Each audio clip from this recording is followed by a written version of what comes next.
Chapter 1645. This isn't spatial energy. As the sound of Qin Wentian's voice faded, Shan Lingqiu calmly replied. He stared at the majestic golden mountain ahead. This is world energy. The eyes of everyone gleamed with sharpness. That's right, this was the energy that many of them wanted to find and come into contact with. World energy. Qin Wentian's gaze sharpened as he stared ahead. Was this world energy that truly existed? In addition, it had materialized here. The transcending Emperor's stone mine was right before their eyes. This could even be considered world stones. At the Emperor realm, one would be able to comprehend the law domain to the extreme, fusing different laws together to create a powerful law domain. However, what should they do next? When one's comprehension of law energy reached the extreme, they would be able to comprehend the origin of law energy. At that time, cultivators would be able to fuse their will into their law domain. Their law intent would be their will, their heavenly will would be their will. From there, they would be able to fuse their law energy together, creating a brand new energy. This energy was known as world energy. This kind of energy had already surpassed the boundaries of law domains. It was a qualitative transformation, a true qualitative change. When a brand new energy fuses together, your law intent would also fuse into it. That energy would become a part of you. Stellar martial cultivators themselves represented the will of heaven and earth. Hence, they were truly extraordinary existences. They weren't merely immortals who used their own laws, they were existences that transcended immortality, achieving freedom. Hence, there were countless immortal emperors in the lifelong realm. However, how many world overlords were there? Currently, Qin Wenyan only knew of two. One was the lifelong realm lord, and the other was Yi from back then. This step must be as difficult as ascending to the heavens. Countless extraordinary characters might spend their entire lives, but even when they died, they still couldn't reach that level. Let alone world overlords, they couldn't even reach the realm between immortal emperors and world overlords. There were extremely few people at that level. In the boundlessly vast lifelong realm, those who could step into that realm would all be able to become palace lords or establish a peak power. From this, one could very well imagine how powerful they were. After Qin Wenyan entered the supreme ancient immortal realms, it was naturally impossible for him to not understand this information. He had once read ancient records, and there were records of the 33 immortal realms they lived in. Why was the supreme ancient immortal realms formed? Why was there a world? Why was this world so balanced? There were all sorts of laws that naturally fused together. World overlords already had the qualifications to come into contact with that level. The more stellar martial cultivators grew, the closer they would get to the truth, closer to the essence of the world. Brother Shan saw through world energy with a single glance. As expected of the senior disciple of the Sky Heir Empyrean. Most probably, you aren't too far away from that level. Murong Xiaoxiao smiled. Shan Lingqiu shook his head. I'm still too far away. I believe that Brother Shan will be able to step into that realm sooner or later. Perhaps in this Taodai mine, you will be able to comprehend the level of a palace master. Murong Xiaoxiao continued, I don't know much about the formation of the boundary stone. Can Brother Shan explain it to me?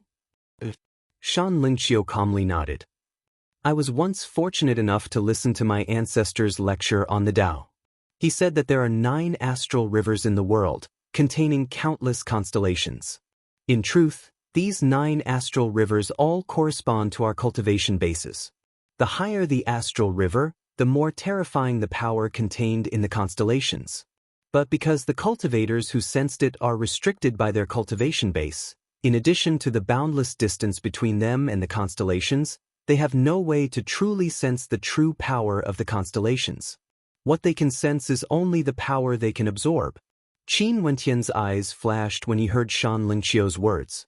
He already had this suspicion in his heart. The higher one's constellation was in the 9 heavenly layers, the more extraordinary it would be. But even for constellations at the first heavenly layer, they contained boundless law energy within them. If not, for some immortal cultivators, if they tried to condense a constellation at the lowest level before, would their constellations be crippled? Naturally not. When one's cultivation base is higher, the amount of energy they can absorb would naturally be different. These mines are actually all gigantic meteors in the starry space or small constellations that were formed naturally. Although I have no idea how this Taodai mine was formed, it must have experienced the passage of countless years. As the saying goes, water droplets can penetrate a rock. Under the accumulation of time, everything would change from quantitative to qualitative. Mines of laws would be the same as stellar martial cultivators, gradually giving birth to source origin energy and law intent. When two different source origin energies exist together for countless years, their law intents would fuse together, and from there, a brand new type of energy would be born, giving birth to world stone mines. You are saying that this mine has its own consciousness? Murong Xiaoxiao asked. Law intent isn't self-consciousness. There are laws in heaven and earth, and that is what we usually refer to as heaven's will. However, it is illusory, yet it truly exists. It isn't like humans or demonic beasts. They can't think. Shan Lingqiu explained. Murong Xiaoxiao's beautiful eyes flashed with a bright light. She smiled. Brother Shan, you are truly too awesome. After hearing your words, I feel that I'm about to gain enlightenment. Incisive. The Yi siblings nodded as well. Qin Wenyin had a look of contemplation on his face. Although Murong Xiaoxiao's words were filled with flattery, Shan Lingqiu's words truly caused one to feel enlightened. Humans often said that heaven's will is hard to fathom, heaven's will is hard to defy. Using Shan Lingqiu's words to explain it, it was very logical. Heaven's will was a type of law intent born from heaven and earth.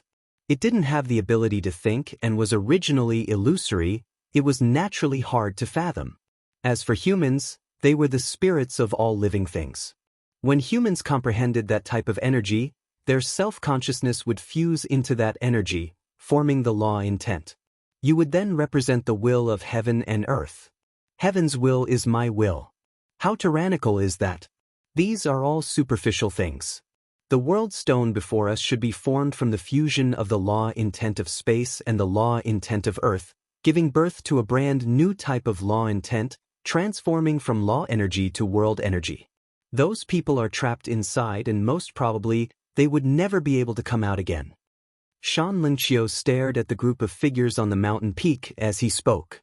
The eyes of these people all turned lifeless. They must have experienced a painful struggle. This place isn't suitable for us. Only experts at the World Overlord realm would be able to comprehend this type of energy. We are still some distance away from them. Shan Lingqiu continued. I will listen to you. Murong Xiaoxiao nodded. Although the group of them felt that this world mountain was mystical, they also understood that it wasn't suitable for them to comprehend and cultivate here. The distance between them and this place was too far.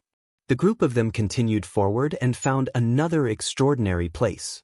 This was a sword river that flowed down from the sky. It was like a waterfall that flowed downwards unceasingly, flowing into the earth. However, there was a region where the sword river flowed past that transformed into a bottomless abyss. It was unknown if this abyss had reached the core of the Taodai mine or not. This sword river was too terrifying. If one stood below it, only death would await them. The sword intent is still there, it hasn't fused together yet. This sword intent is very close to the origin source of law energy. Shan Lingqiu sat cross-legged and directly closed his eyes to comprehend. Murong Xiaoxiao started when she saw this scene. After that, she smiled sweetly and sat down beside Shan Lingqiu. Qin Wendian also found a good spot. He didn't sit down and merely stood there, quietly watching. His white robes fluttered in the wind as his long hair fluttered in the wind. The law energy of the sword also had a myriad of forms.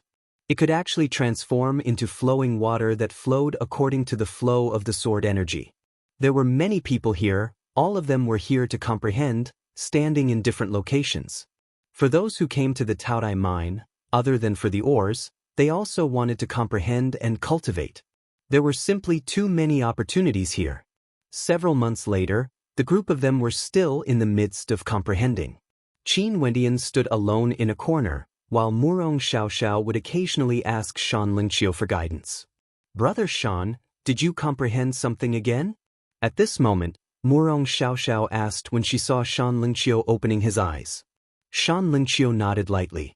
Murong Xiaoxiao then asked, Brother Shan, I wish to consult you.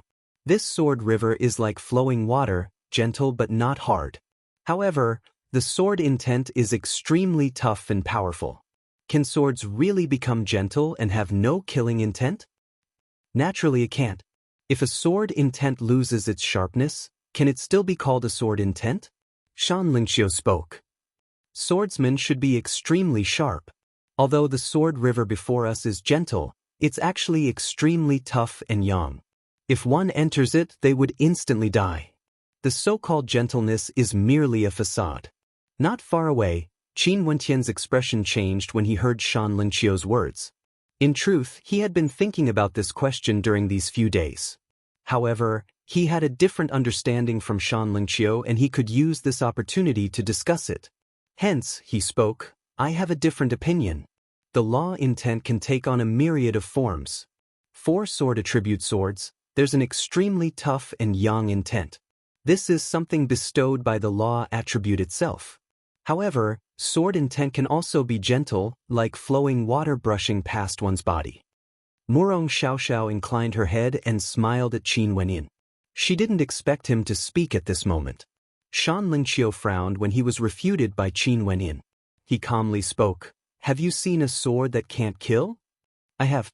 Qin Wenyin nodded. When we control the sword intent in our body, why wouldn't it injure us? Fallacy. Shan Lingqiu's voice turned cold. How can the energy we control hurt ourselves?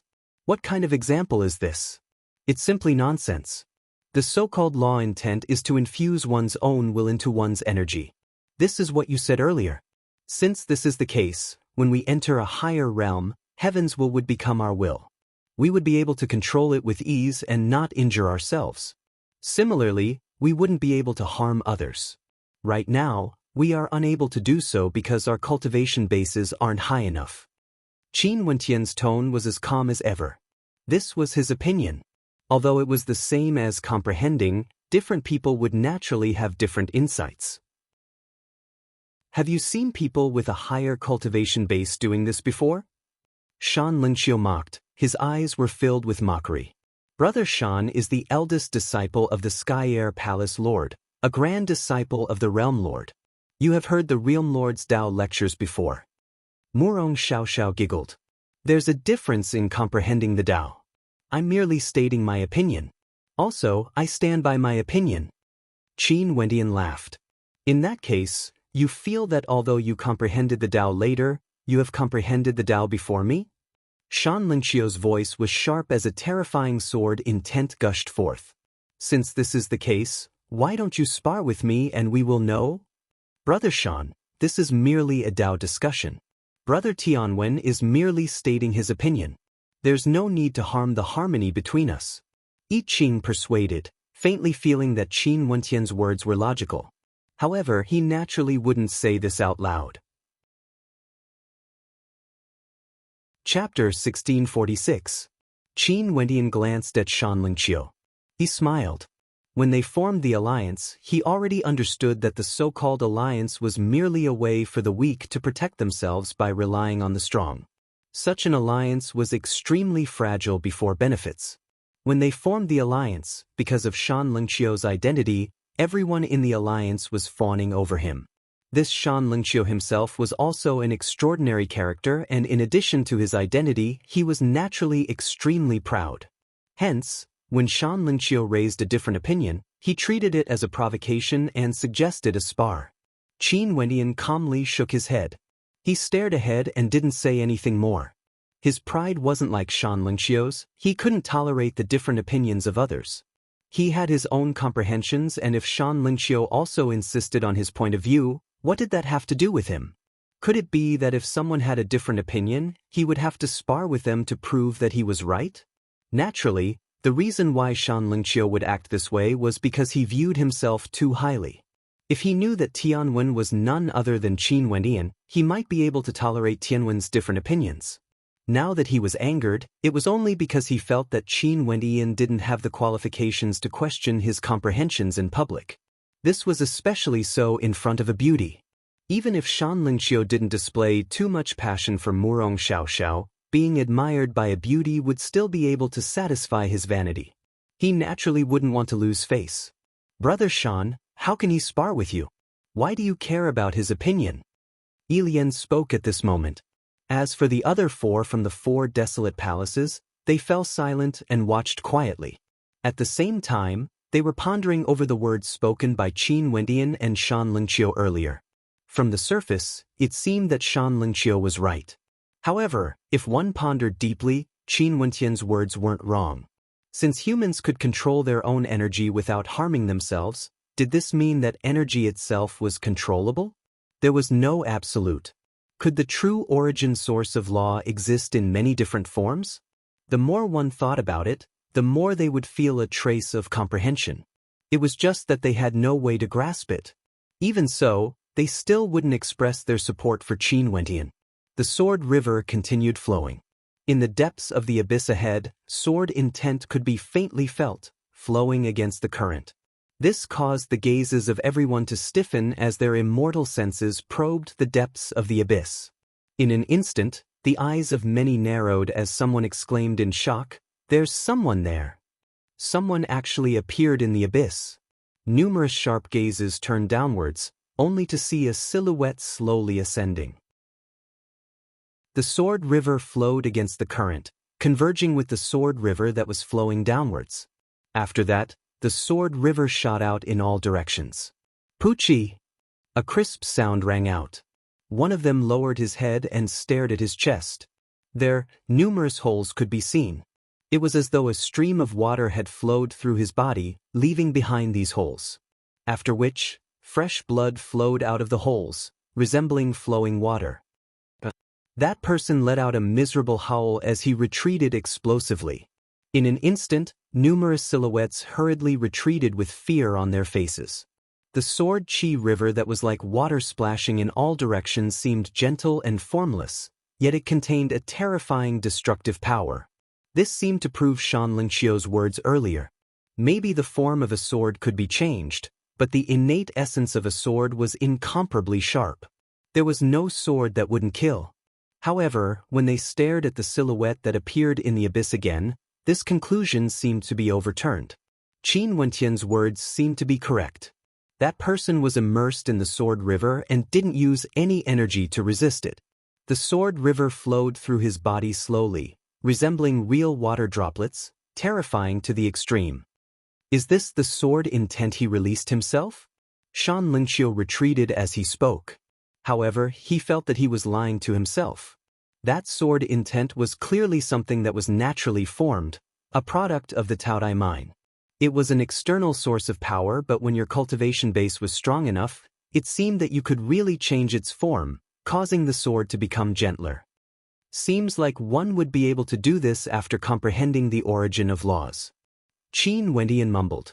He glanced at Shan Lingqiu. In that case, the Sky Air Empyrean would be able to do this as well. Didn't he tell you about this before? Shan Lingqiu's expression stiffened as his countenance grew increasingly unsightly. Yeah, sometimes, you have to comprehend it yourself. Only then would it truly be yours. If I told you directly, you might end up in a predicament. Although you know about it, you wouldn't be able to comprehend it. Since that's the case, you might as well comprehend it directly.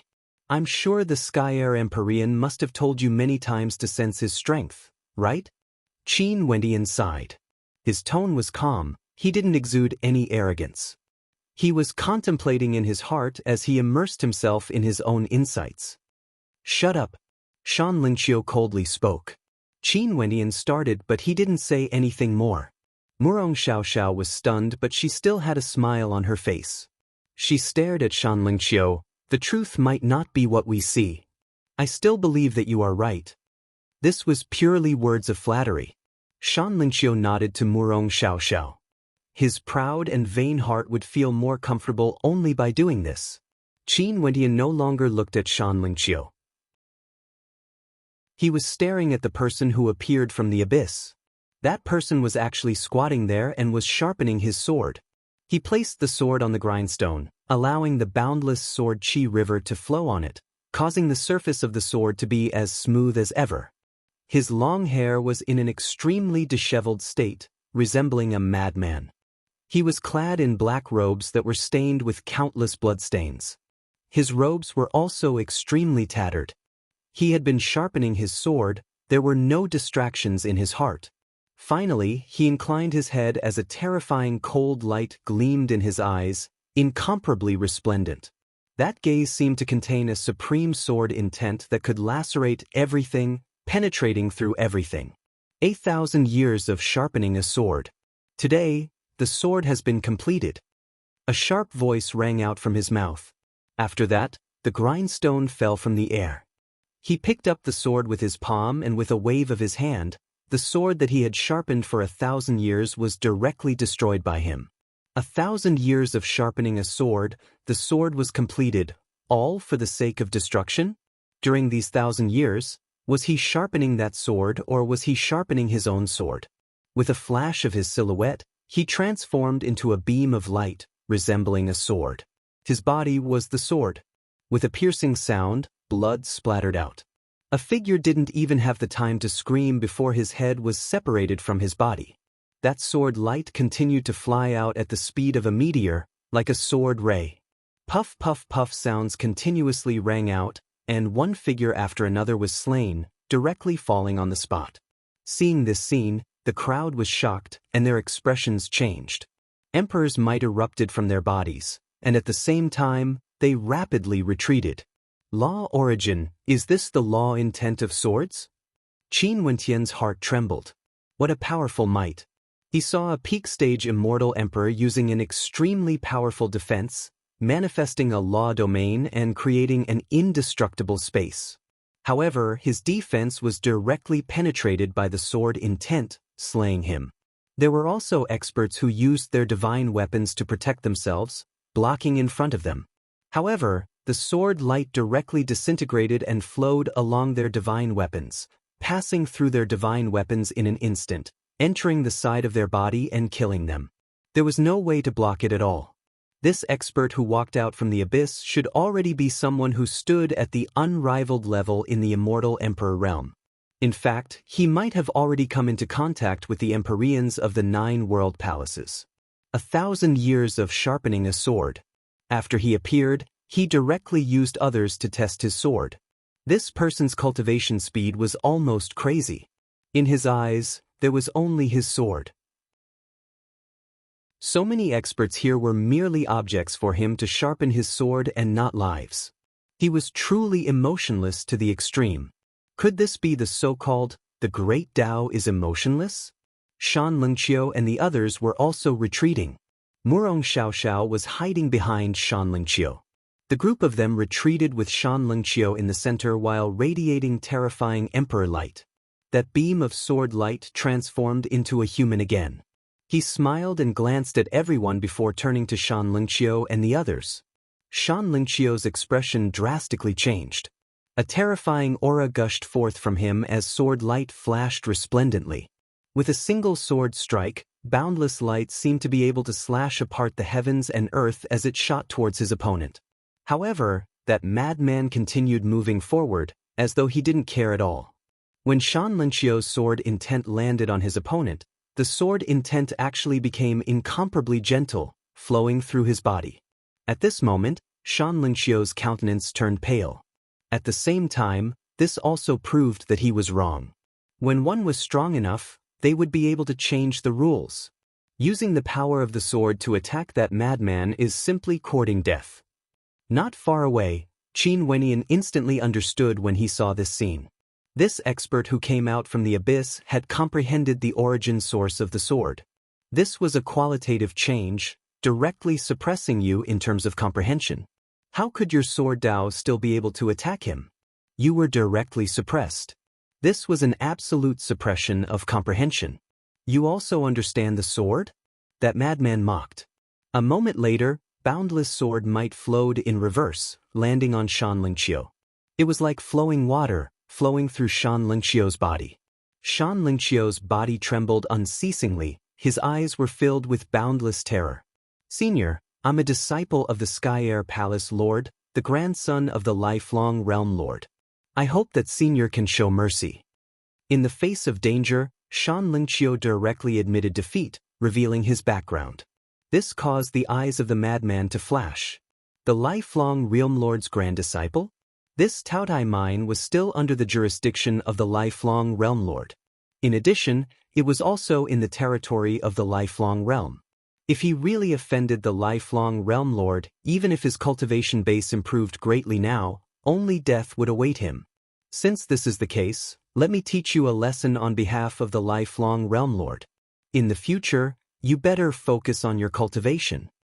That madman coldly spoke.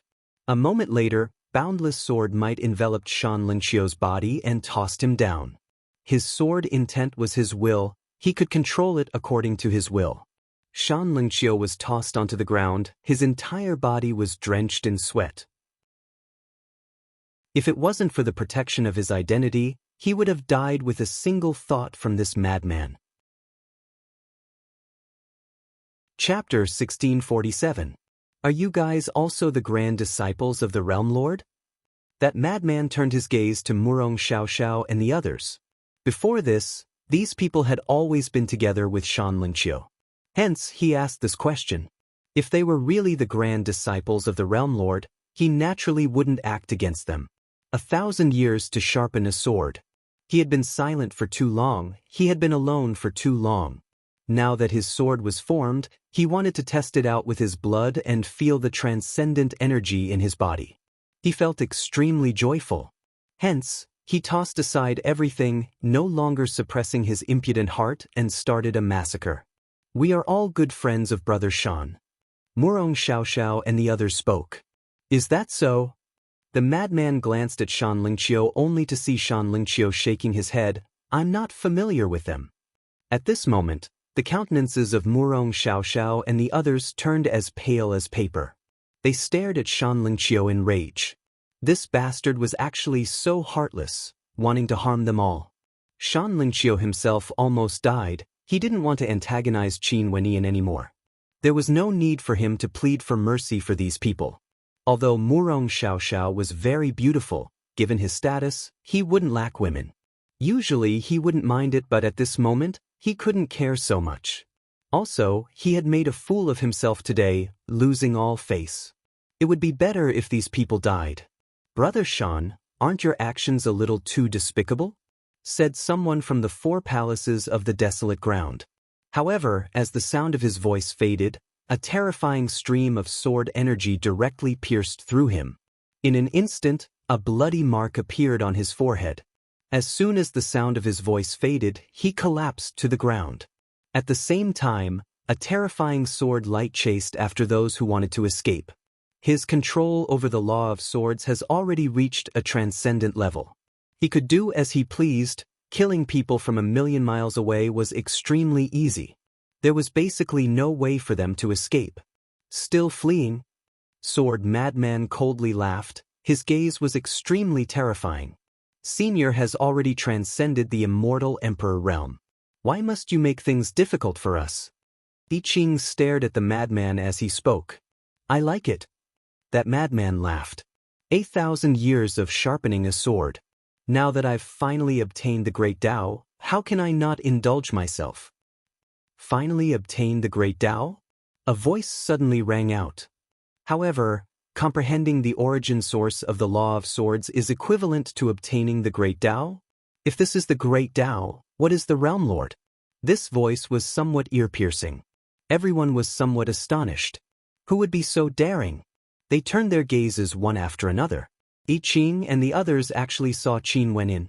They couldn't help but be stunned. This guy actually dared to speak at this time. Was he courting death?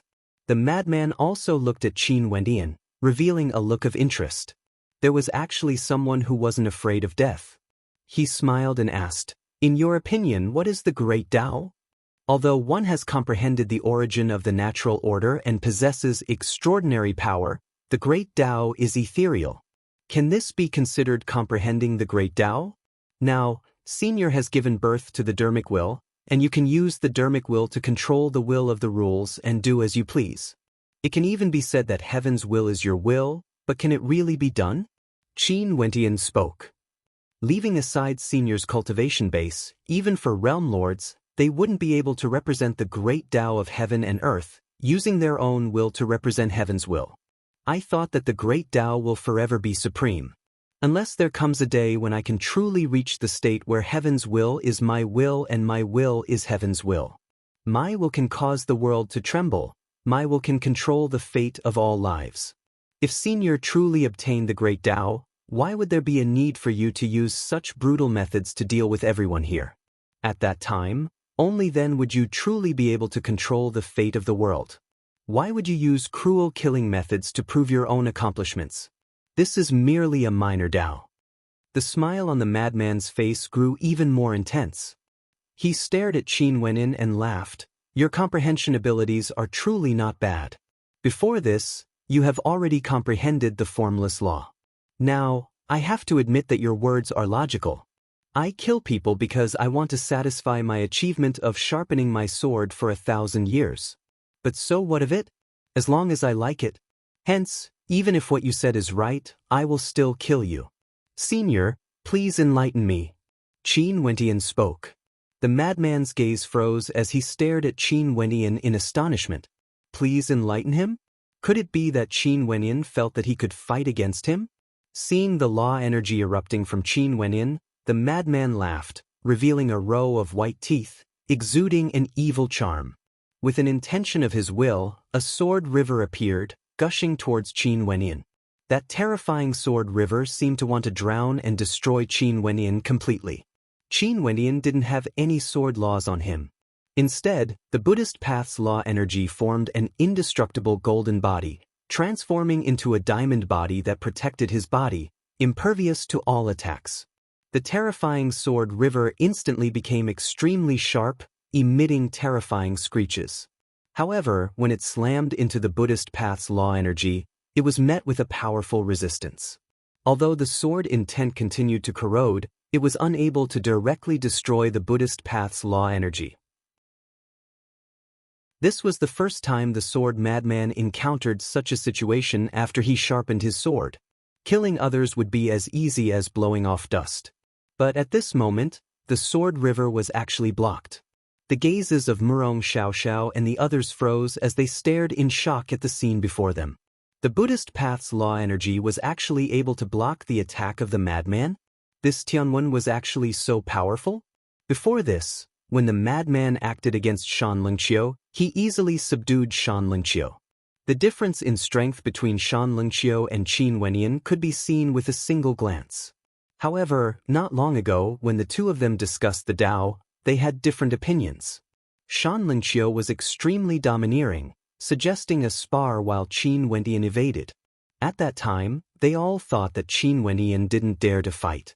But from the looks of things now, it seemed a little ironic. Shan Lingqiu was clearly wrong and his strength was inferior to Qin Wentian's, yet he was still so domineering. Regardless of strength or comprehension, Qin Wentian was stronger compared to Shan Lingqiu, yet Qin Wentian kept a low profile.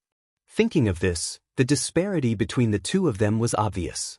I Ching and the others coldly glanced at Shan Lingqiu, their gazes filled with mockery.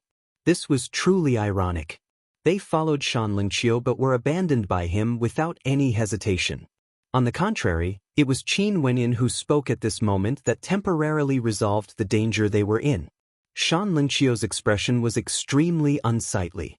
He who had always been lofty, at this moment, seemed extremely insignificant and petty. When he sensed the disdainful gazes of I Ching and the others, his expression contorted. That madman had a look of bewilderment on his face when he saw Qin Wentian's defense. He waved his sword and instantly, boundless sword might manifested, slamming into the Buddhist path Dharma body. These swords were either heavy swords that could shake the heavens or sharp swords that were incomparably sharp. Qin Wentian's Buddhist path Dharma body expanded unceasingly. Countless runes flashed within, intersecting with one another, resembling a grand formation. Layers of energy blocked the attacks, but the Buddhist path Dharma body was still shattered. The attacks from the origin source swords were simply too terrifying. Even the golden Vajra body found it hard to endure. One must know that after tens of years of cultivation, Qin Wenyan has already broken through to the peak stage of the Immortal Emperor realm. Back then when he was at the mid-stage of the Immortal Emperor realm, he could already defeat many Supreme Peak Stage Empyreans. Given his current cultivation base, Supreme Emperors couldn't even withstand a single strike from him. All of his astral souls were from the 8th heavenly layer. From this, one could very well imagine how strong his comprehension of laws was. At this moment, Qin Wentian's gigantic Buddhist path Dharma body manifested many arms, expanding in size at the same time, taking the initiative to attack instead of passively defending. Many people felt their hearts trembling. Facing against an expert who had comprehended the source origins of laws, Qin Wenyan actually still had the strength to retaliate. The madman's gaze froze as his hair fluttered in the wind. He raised his hand and performed a sword art. Terrifying lotus sword intense manifested in the air, manifesting from the sword river. Numerous sword-shaped lotuses continued to grow, blotting out everything and wrapping around the incoming arms, shredding them into pieces bit by bit. The lotus sword that could annihilate everything shot towards Qin Wentian's body, expanding unceasingly, transforming into a great destructive lotus that could devour everything, wanting to envelop Qin Wentian's body within.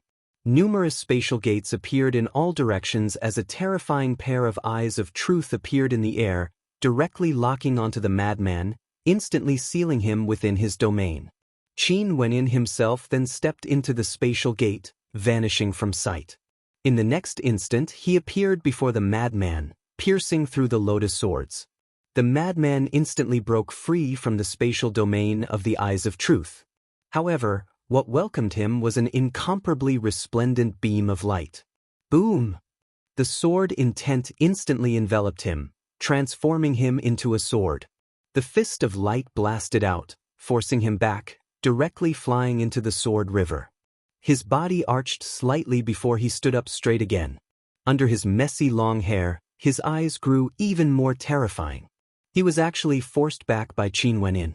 The people in the surroundings all felt their hearts trembling as they stared in shock at Qin Wenyan. That madman who spent 1,000 years sharpening his sword, using his blood to sharpen his sword. He was numb to killing, yet he was actually blocked by this supreme immortal emperor. You are not Tianwen. You are Qin Wenyan, the governor of Lifefire City. Tens of years ago, during the grand banquet of the lifelong realm, Qin Wenyan defeated 8 world palace lords and monarchs with a cultivation base at the mid-stage of the Immortal Emperor realm. I Ching suddenly spoke. Although he wasn't there, he had heard of that battle before. Qin Wenyan and Di Tian were simply too famous. There were people who described that battle before. I Ching thought of Tianwen's name and a thought flashed in his mind. He then thought of Qin Wenyan. Qin Wenyan? The people from the 4 desolate palaces and Murong Xiaoxiao froze. They have also heard of this name before. This man was known as one of the supreme young immortal emperors with the most potential in the lifelong realm. Compared to him, Shan Lingqiu, who was the top ranker of the lifelong realm 2 years ago, didn't seem to have much weight at all. Qin Wenyan was a mid-stage immortal emperor back then. Now, he was already a peak-stage immortal emperor. However, this Qin Wenyan was different from Shan Lingqiu. He was truly low-profile enough. That madman frowned when he heard that Qin Wenyan was a character admired by the Realm Lord. He then spoke, "Your law energy is very strong, but you might not be able to block my law source origins. Senior, other than your sword law energy being superior to mine, I'm not inferior in any other aspects. It wouldn't be easy for Senior to defeat me." Qin Wenyan spoke. "Even if this is true, if I want to kill you, how can you block me?" That madman coldly laughed. "I can't block you, but in the future, I will definitely be able to kill you." Qin Wenyan stared at his opponent as he spoke. Chapter 1648. Right now, Qin Wenyan was already at the peak stage of the Immortal Emperor realm. However, his opponent had already transcended mortality and entered sainthood, having comprehended the source origins of laws, transcending mortality and undergoing a qualitative transformation. No matter how strong Qin Wentian's combat prowess was, It was still impossible for him to jump levels and kill Empyreans right now. After fighting against his opponent, Qin Wenyin also deeply felt how terrifying characters at this level were. Also, this was merely comprehending the origin source of a single law attribute. If he could comprehend the origin source of multiple laws, how terrifying would that be? The qualitative change would surely overwhelm his transcendent combat prowess. Even if his astral souls were powerful, he would still find it hard to resist. Naturally, if Qin Wenyin himself also comprehended the source origins of laws, things would be different. He was confident that he would be able to easily kill this madman before him. Qin Wentian's threatening voice caused the madman to stare at him. An evil smile appeared on his face as he spoke. It's rare for me to meet such an interesting person. Since this is the case, I will spare their lives. However, if you think it's so easy to comprehend the source origins of laws, you are gravely mistaken. I've been sharpening my sword for 1,000 years. Killing them is merely testing my sword. It's fine even if I don't kill them. I'm very curious, how many years do you need to comprehend the source origins of laws? There's no need for Senior to worry about this. Qin Wenyin was still smiling. That madman laughed evilly. After that, his silhouette flashed as he transformed into a sword and vanished in the blink of an eye. After he left, the gazes of everyone turned to Qin Wenyin as they heaved a sigh of relief. Numerous figures walked over and bowed to Qin Wenyin. Many thanks for saving our lives. Senior's strength is truly extraordinary. You are actually able to fight against Empyreans. I'm truly impressed.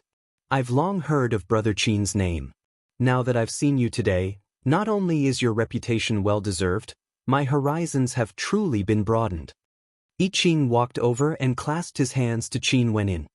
In the past, if I was disrespectful in any way, I hope Brother Qin can forgive me.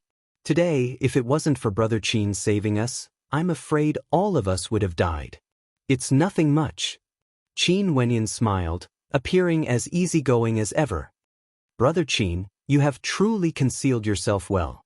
If I had known you were so powerful, I would have hugged your thigh tightly. Murong Xiaoxiao walked over and smiled gently. Yi Lian glanced at Murong Xiaoxiao, feeling some disgust in her heart. This woman was truly shameless enough. She didn't know how she managed to cultivate to her current level. Her beautiful eyes stared at Qin Wenyin as she felt a sense of melancholy in her heart. Before this, she hadn't noticed that he was actually so handsome. His demeanor was extremely outstanding, and his entire person radiated a brilliant light. Compared to Shan Lingqiu, who was standing below, the two of them basically had no way to be mentioned in the same breath. Shan Lingqiu wasn't qualified to be compared to Qin Wenyin. Although Yi Lian loathed how thick-skinned Murong Xiaoxiao was, she also felt an impulse to rush over. At this moment, Qin Wenyin spoke to Murong Xiaoxiao. I've never concealed anything. It's just that Brother Shan is too outstanding, to the extent that even Fairy Murong wants to be friends with you. This is only human nature. Although Qin Wenyin had a smile on his face, there was a hint of rejection in his eyes. Upon hearing this, Yi Lian also dispelled the thought of rushing over. That's right. Before this, all of them were hugging Shan Lingqiu, ignoring Qin Wenyin. In fact, she even mocked him. Now that they saw that he was powerful, they immediately rushed over. What did this mean? The fact that Qin Wenyin was willing to help them earlier could already be considered to be extremely benevolent and magnanimous. If it was someone narrow-minded, they would have already died. Everyone, there's no need to be so polite. Cultivation isn't easy. We came to the Taorai mine for the sake of cultivation. I hope everyone will be able to gain some benefits. Qin Wenyin clasped his hands to the crowd. After that, he stepped forward and walked out of the crowd. Everyone opened up a path for him, their eyes filled with gratitude. Murong Xiaoxiao had an awkward expression on her face. She naturally understood that the so-called alliance between them naturally no longer existed. What does he want to do? At this moment, the eyes of everyone flashed as they stared at Qin Wenyin. They saw Qin Wenyin actually walking into the sword river that cascaded down from the sky. The sword river contained a torrential sword intent, flowing endlessly. Above Qin Wenyin, a Dharma body appeared, blocking the corrosion of the Sword River. He wants to learn from that madman, using the Sword River to temper himself, comprehending the source origins of swords. The hearts of everyone trembled. Before this, when Qin Wenyan and Shan Lingqiu discussed the Tao, the topic was the sword. From this point, one could tell that Qin Wenyan was proficient in the sword. Also, his comprehension of swords would only be deeper compared to Shan Lingqiu. Since he was proficient in sword intent, why couldn't Qin Wenyan do the same, since Jian Fengzi was able to enter the Tao in the abyss back then? The crowd only saw Qin Wentian's body sinking deeper and deeper into the abyss. Finally, he vanished from the vision of everyone. Daring to temper the sword in the abyss, other than having a high enough comprehension ability, one must also have extraordinary strength. If not, they wouldn't be able to resist the corrosion of the Sword River and would be directly destroyed. Someone spoke. They could only stay at the side of the Sword River, they didn't dare to enter. Numerous figures flashed, each of the experts stood in a corner and continued to comprehend the source origins of the Sword River. With the earlier battle with Sword Madman, their desire grew even stronger in their hearts. Naturally, there were some more cautious people who chose to leave. They were worried that Qin Wenyan would go crazy and kill his way back. If that was the case, they would be in dire straits. Shan Lingqiu didn't leave either. He walked to the side of the Sword River and sat down. His eyes gleamed with a terrifying sharpness. He wanted to regain his lost face. In that case, he had to comprehend the source origins earlier than Qin Wenyan, transcending mortality and entering sainthood. Murong Xiaoxiao and the others have already been abandoned by Shan Lingqiu once and were almost killed. They naturally wouldn't bother Shan Lingqiu anymore. The group of them were like strangers, they didn't know each other. Murong Xiaoxiao and the others also didn't dare to take revenge on Shan Lingqiu. No matter how despicable Shan Lingqiu was, his strength was still there. In addition, given his identity as the grand disciple of the Realm Lord, no one would really act against him. In the blink of an eye, several years passed. During these years, Shan Lingqiu had been sitting there, comprehending his sword intent. It was like he wouldn't rest until he reached the path of the sword. Many of those who were saved by Qin Wenyan back then were here. Some of them wanted to cultivate while others wanted to leave. But because they wanted to see Qin Wenyan one more time and see when he would come out, they chose to stay and continue comprehending. Sometimes, curiosity was also a powerful driving force. In the depths of the abyss, a figure was enveloped in light, resembling a screen of light. When the Sword River cascaded onto the screen, the Sword River transformed into droplets of sword intent that seeped into Qin Wentian's body. However, Qin Wenyan felt a terrifying sharpness, wanting to destroy everything in his body. Qin Wenyan finally understood why the clothes of the madman earlier were tattered and there were so many bloodstains on his body. Clearly, that madman was the same as him, enduring this inhumane pain. Not only was he comprehending, he was also using his flesh and blood to sharpen his sword. Could it be that after he achieved the path of the sword, he would indulge himself to do whatever he wanted and start a massacre? Most probably, this process was too painful and he had suppressed himself for too long. He wanted to go crazy for a moment. Fresh blood appeared at the corner of Qin Wentian's lips. A look of agony could be seen on his face, but he still endured it. Only by personally experiencing the power of the source origin of the sword would he be able to sense it more clearly. By repeating this, Qin Wenyan comprehended it bit by bit. He could feel the sharpness of the sword, the tyranny of the sword, and the gentleness of the sword. The source origin of the law contained many different forms of the law. As long as you were strong enough, you would be able to control them all. The sword intent would be your own will. However, knowing was one thing, truly comprehending it was another matter. Time continued to flow by. Qin Wentian's comprehension of the law grew increasingly deeper. His cultivation base continued to stabilize, truly reaching the peak of the immortal emperor realm. It was as though he was only a step away from comprehending the source origin of the laws. Today, Qin Wenyan stood there as the river of swords flowed past him.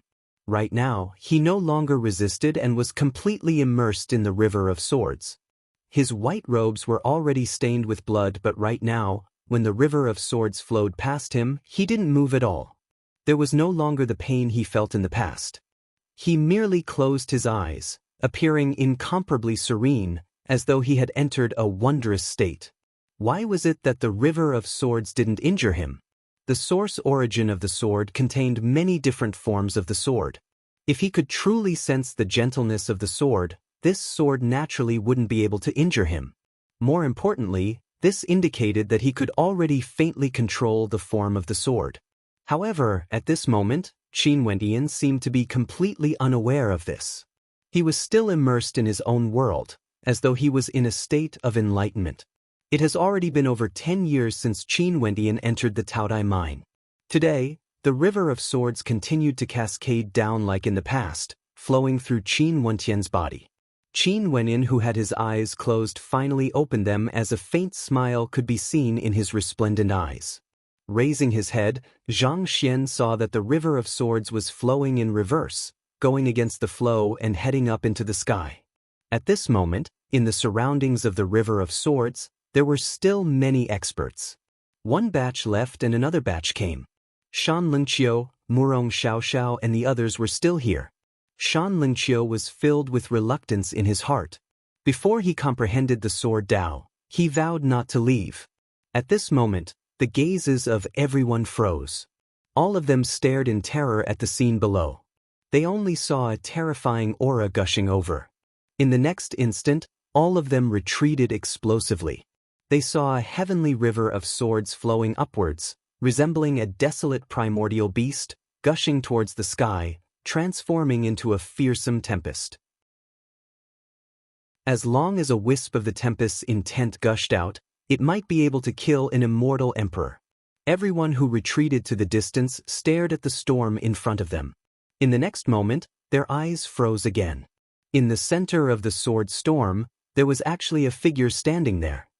He was dressed in white and was stained with blood. He stood in the center of the sword storm like a true god that would be worshipped by all living beings. Chapter 1649. This scene was somewhat similar to the madman who appeared in the past. Those who had witnessed the madman's breakthrough before understood. Qin Wendian had stepped into that level, transcending mortality and entering sainthood, transcending immortal emperors. How terrifying! Many people felt their hearts trembling. Murong Xiaoxiao and the others stared in shock at Qin Wendian. Tens of years ago, he was merely a mid-stage immortal emperor during the lifelong grand banquet. Now, in just tens of years, he had broken through consecutively, breaking through the limits of the peak stage of the immortal emperor realm, stepping into this realm that countless people yearned for. As for that madman, he was said to have sharpened his sword for 1,000 years. From this, one could very well imagine how terrifying the disparity between them was. This is what comprehension is. Maybe, although he is at the mid-stage of the immortal emperor realm, his comprehension has already surpassed many peak-stage immortal emperors or even transcendent-stage immortal emperors. For example, Shan Lingqiu.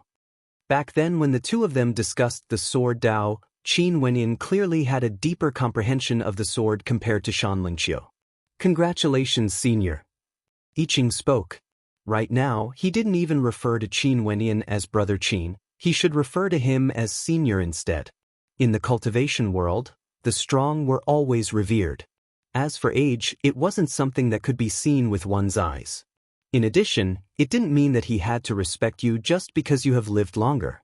For example, in the lifelong realm, there might be some old fellows who had lived longer than the lifelong realm lord. But could it be that the realm lord would have to bow to them as juniors? Unless it was to the elders of his clan or to people he deeply respected. Only then would he do so.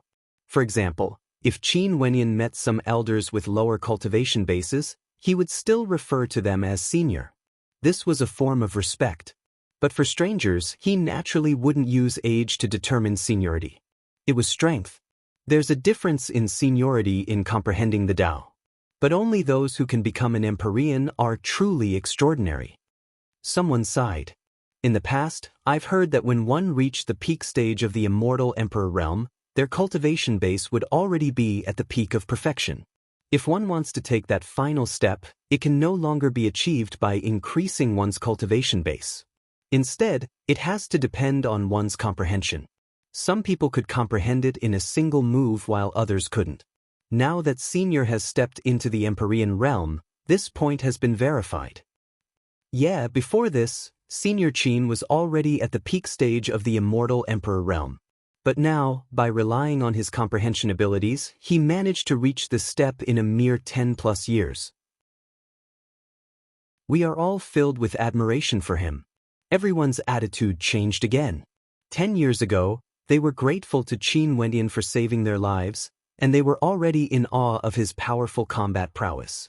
But now, they regarded Qin Wendian as a figure of another level. In their eyes, there was only respect for extraordinary figures.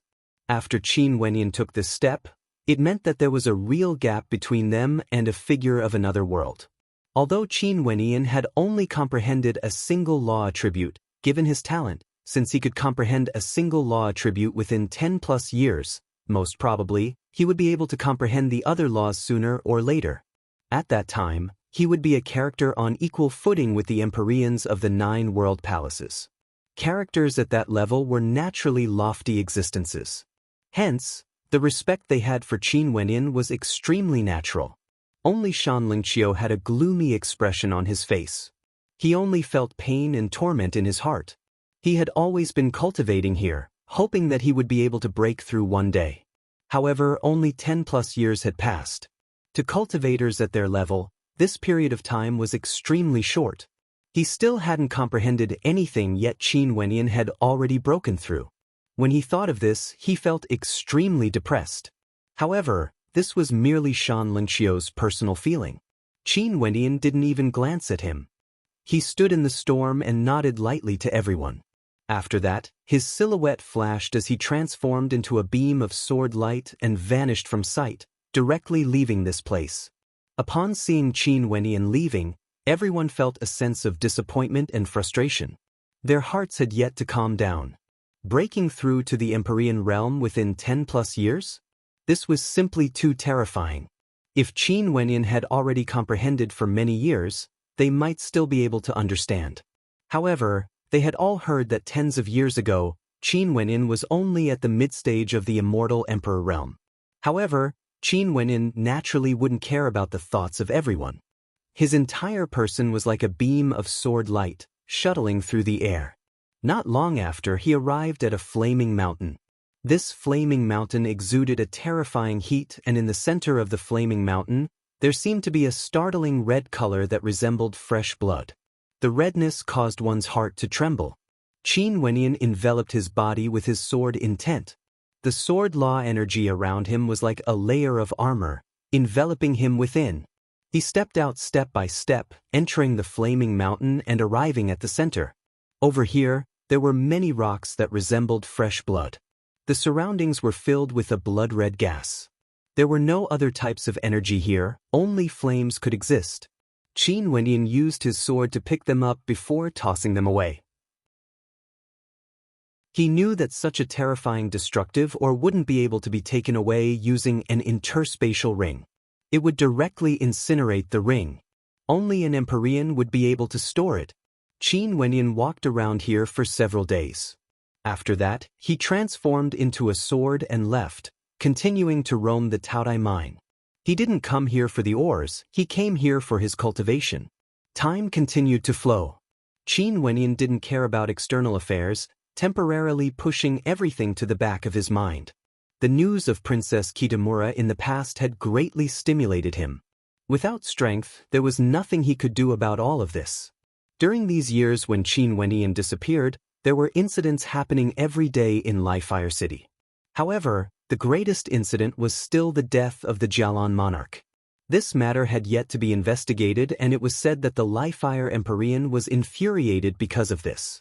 He continued to announce that the Lifefire Empyrean was in charge of all the regions under the Lifefire Palace's control, using extremely great benefits to tempt the bandits to surrender themselves. Also, several years ago, there was actually a greedy person who came to the Lifefire Palace. This person was none other than one of the bandits from Heavenly City, and he used his immortal sense to sketch out the appearance of the bandit leader. However, no one was able to recognize this person. Zhuge Xiong suspected that this bandit leader must have changed his appearance. Also, this bandit leader's defenses were extremely tight. The bandits didn't know each other at all. There was basically no way for him to find any clues. Zhuge Xiong knew that it was basically hopeless to start investigating from the bandits. Hence, that immortal king who received the rewards was still fantasizing about his future. After enjoying a few years of good days in Lifefire City, he finally decided to leave the city and head to other places. However, on the first day he left the city, he was already killed by someone. All the cultivation resources he obtained, other than the ones he used up, were all taken back by someone else. Luckily, the other bandits didn't lose their rationality because of greed. That was why they didn't court their own deaths. In the Lifefire Palace, Zhuge Xiong was reporting this news to the Lifefire Empyrean. It has been so many years, but there's still no news about Jialan's death? The Lifefire Empyrean's voice was filled with unhappiness. Reporting to Palace Lord, the bandit leader only appeared once. Also, none of the bandits were acquainted with each other. I guess that the bandit leader who killed Jialan might have used some sort of disguise method. There's basically no clues at all. There's only one piece of news that is more suspicious. Zhuge Xiong spoke. What news? The Lifefire Empyrean asked. The Jialan clan made use of this matter to make a big fuss. Right now, even the lifelong St. Hall knew about this and sent people to question them. This caused him to feel extremely unhappy. The gathering of the bandits seemed to have started from Heavenly City. And Heavenly City was the place where Yi Qianyu's Thousand Feathers Palace was located. Zhuge Xiong spoke. The eyes of the Lifefire Empyrean flashed with a terrifying sharpness. You still suspect Qin Wenyan? Without evidence, this subordinate doesn't dare to suspect anyone. Zhuge Xiong lowered his head. Right now, Qin Wenyan was no longer the same as before.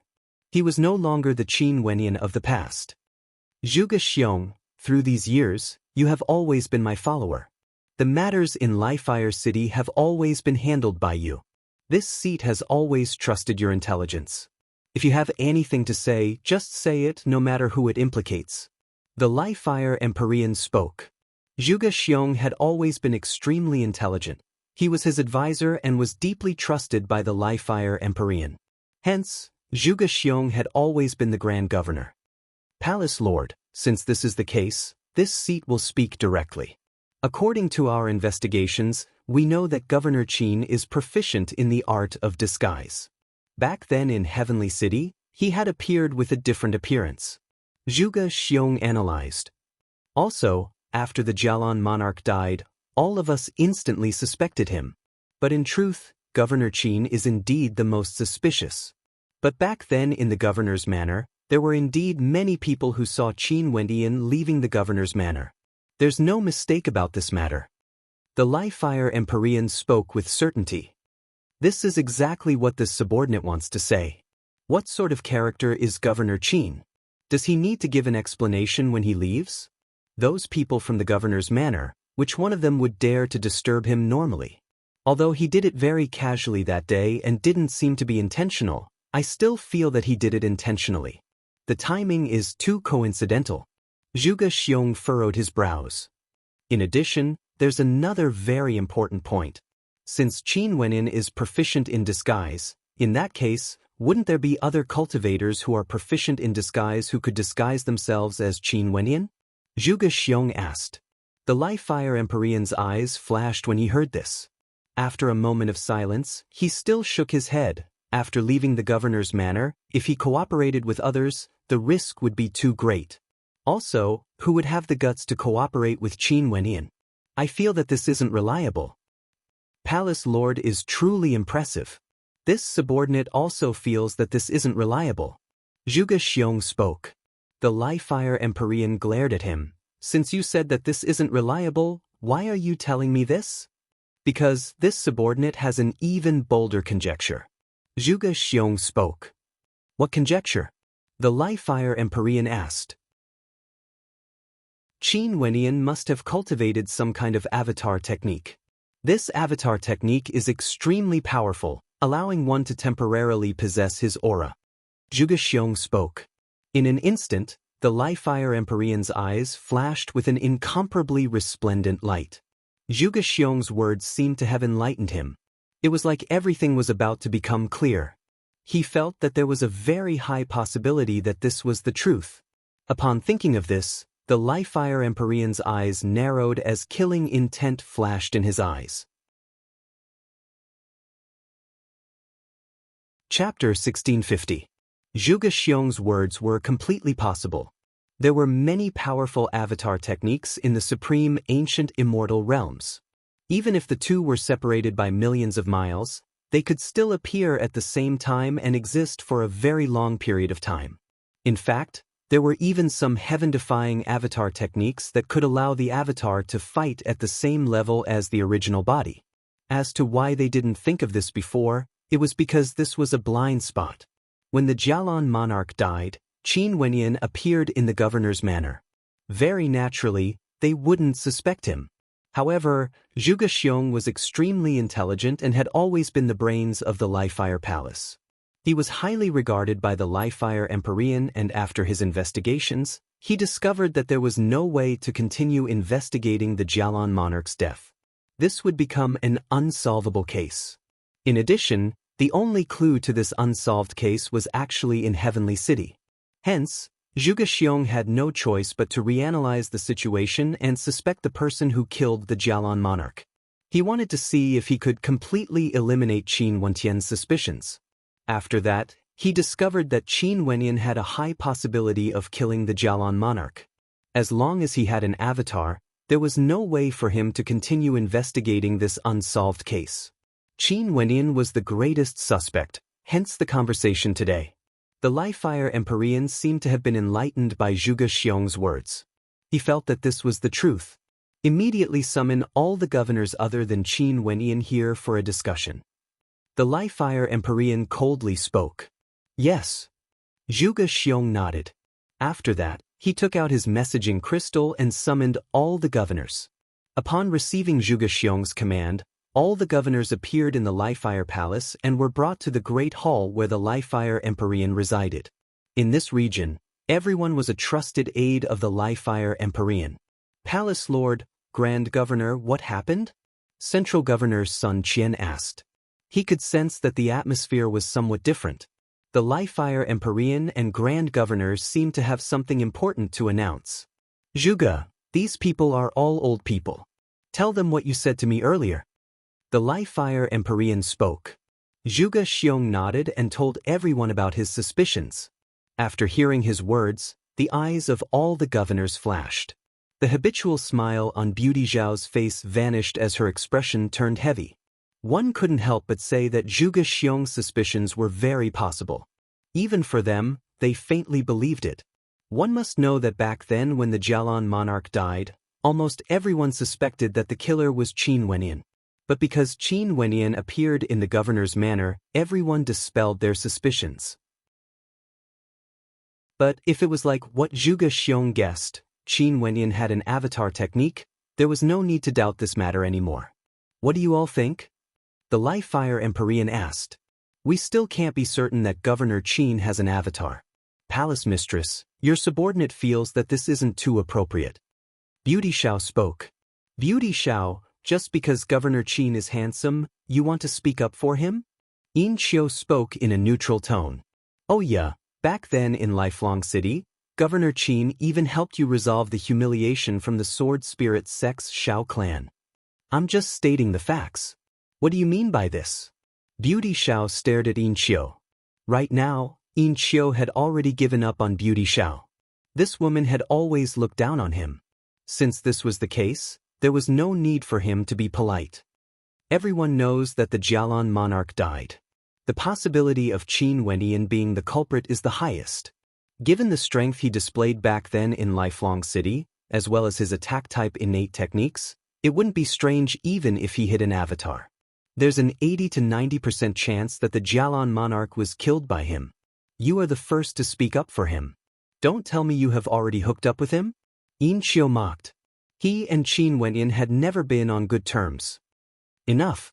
The Li-Fire Empyrean couldn't help but interrupt when he saw the two of them arguing. Speak the truth, don't argue. Lin Ba, Sun Qian, what do you two think? Palace Lord, this subordinate will completely respect Palace Lord's decision. Sun Qian spoke, purely bootlicking. However, his bootlicking was very appropriate because he knew that since the Li-Fire Empyrean gathered them here to discuss this matter, it definitely wasn't just to ask for their opinions. Zhuge Xiong has already said that there was no way to investigate this matter. In that case, everything would depend on a single thought. Sun Qian was able to sit in the central governor's position after Xiaohou. He was naturally an extremely intelligent person. Although he appeared amicable on the surface, he was actually very astute. I can't exclude that possibility. Lin Ba's reply conformed to the norm. He didn't dare to confirm nor deny. The various governors all had different opinions. Their gazes all landed on the Li-Fire Empyrean. There was no evidence. Ultimately, no matter what the Li-Fire Empyrean thinks, it would be the truth. Since this matter had already become an unresolved case, if the Li-Fire Empyrean said that Qin Wenyin was the killer, he would be the killer. If he said he wasn't, he wouldn't be the killer. Everything would depend on a single thought. Beauty Zhao's beautiful eyes were filled with nervousness. Right now, Qin Wentian's wings had yet to fully grow. If the Li-Fire Empyrean wanted to deal with him, things would truly be dire. No one is allowed to leak this matter out. For the past few times when the tributes are due, Qin Wenyin didn't return but sent someone over instead. Right now, the deadline of 10 years is almost here. Zhuge Xiong, send a message to him that he has to personally make a trip to the Li-Fire Palace on the day of the tributes. I have something to discuss with him. The Li-Fire Empyrean slowly spoke. After that, the eyes of everyone flashed. They all understood that this sentence of the Li-Fire Empyrean was equivalent to announcing his attitude and his decision. Qin Wenyin was going to be in dire straits. The Li-Fire Empyrean wanted to deal with him, nipping the threat in the cradle.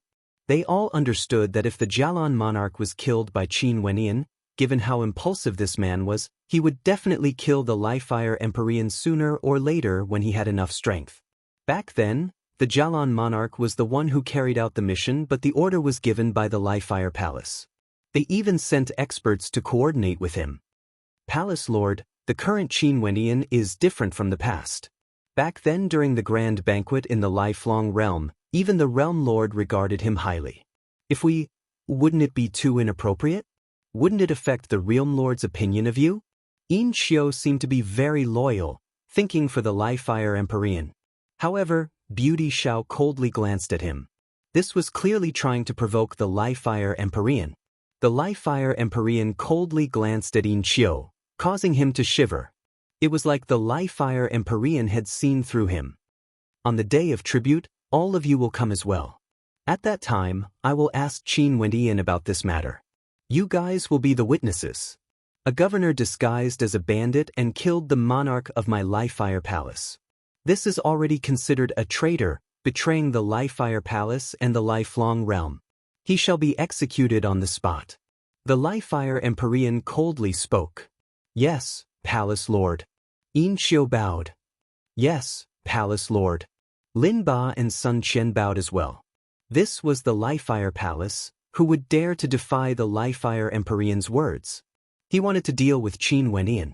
In that case, no matter how outstanding Qin Wenyin was, there was nothing he could do to reverse the situation. If there was no Jialan monarch, things would still be fine. The Li-Fire Empyrean wouldn't be able to find an excuse to deal with him, and he wouldn't be able to answer to the Lifelong Saint Hall. However, the Jialan monarch's death was undoubtedly the best excuse. Yes, Palace Lord. Beauty Xiao nodded as well. Zhuge Xiong glanced at them. If anyone leaks the news today, you guys should know the consequences. The Li-Fire Empyrean calmly glanced at them. He was confident that no one would dare to leak his orders.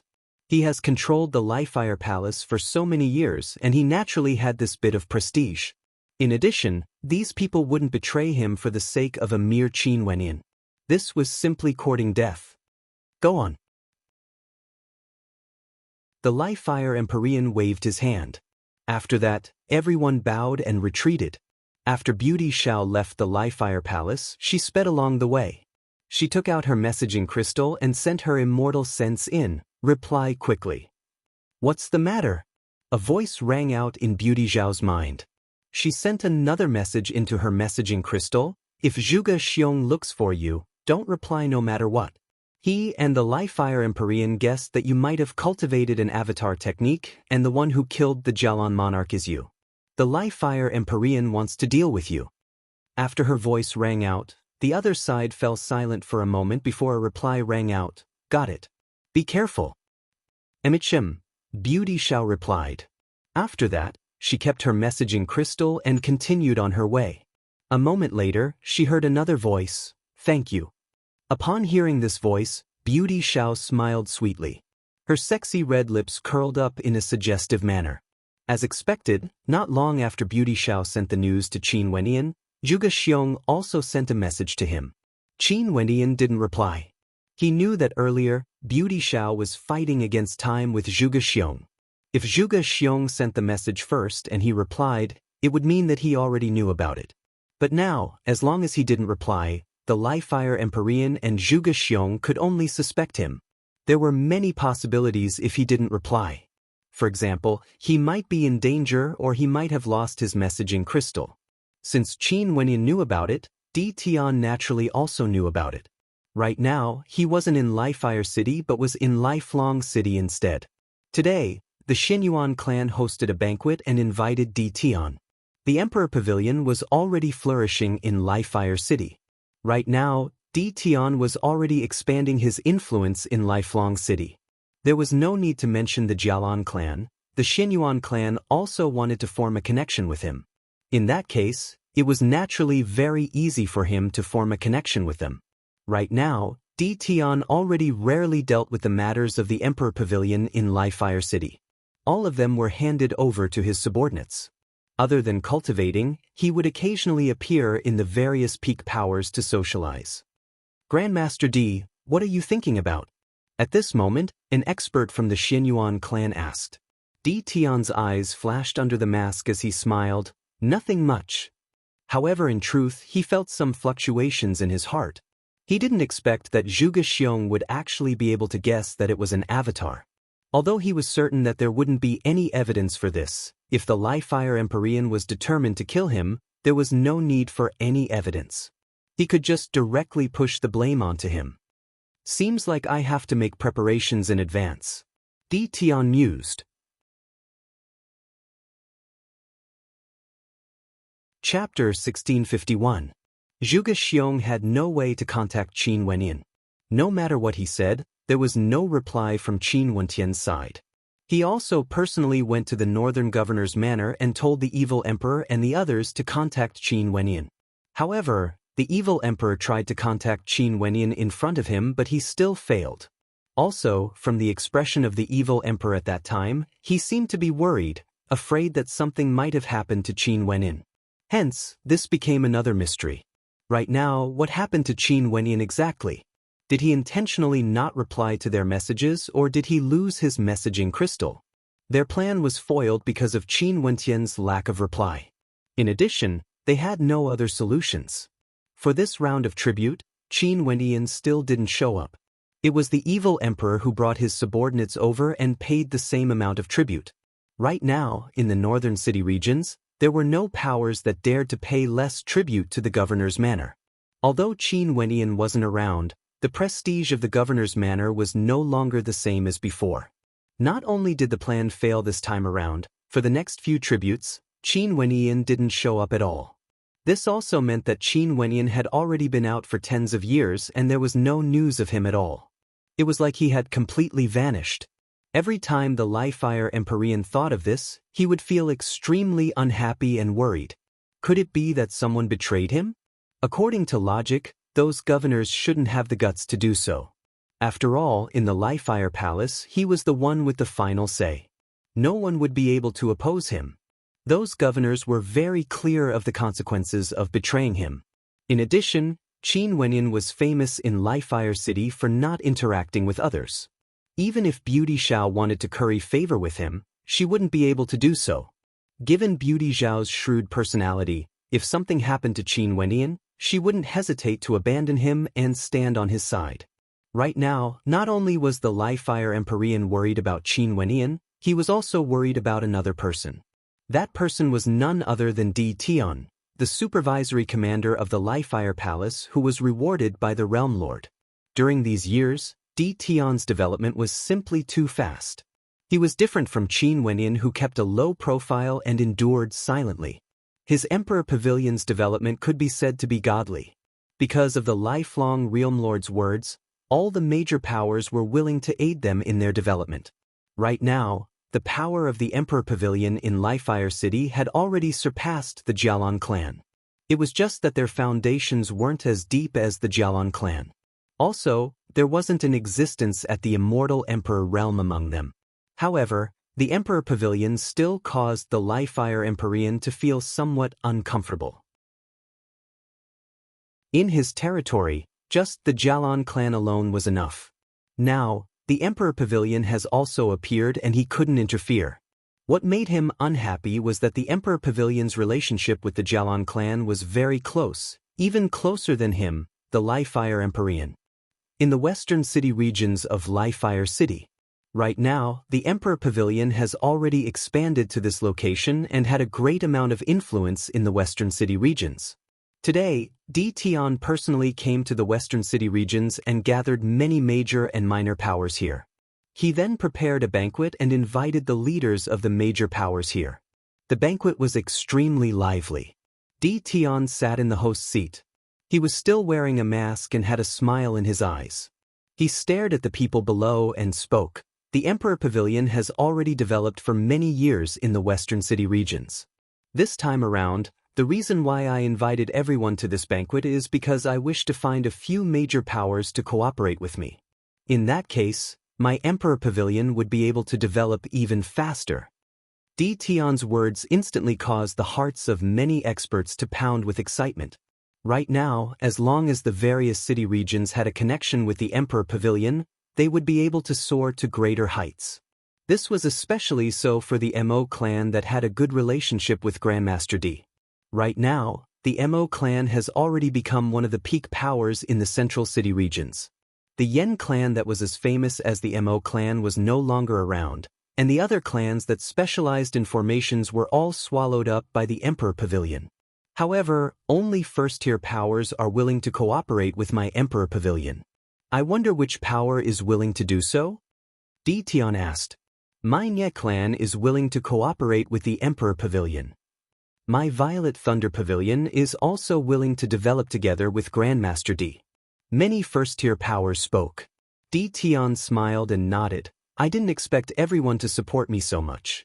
It's really hard for me to choose. Grandmaster D.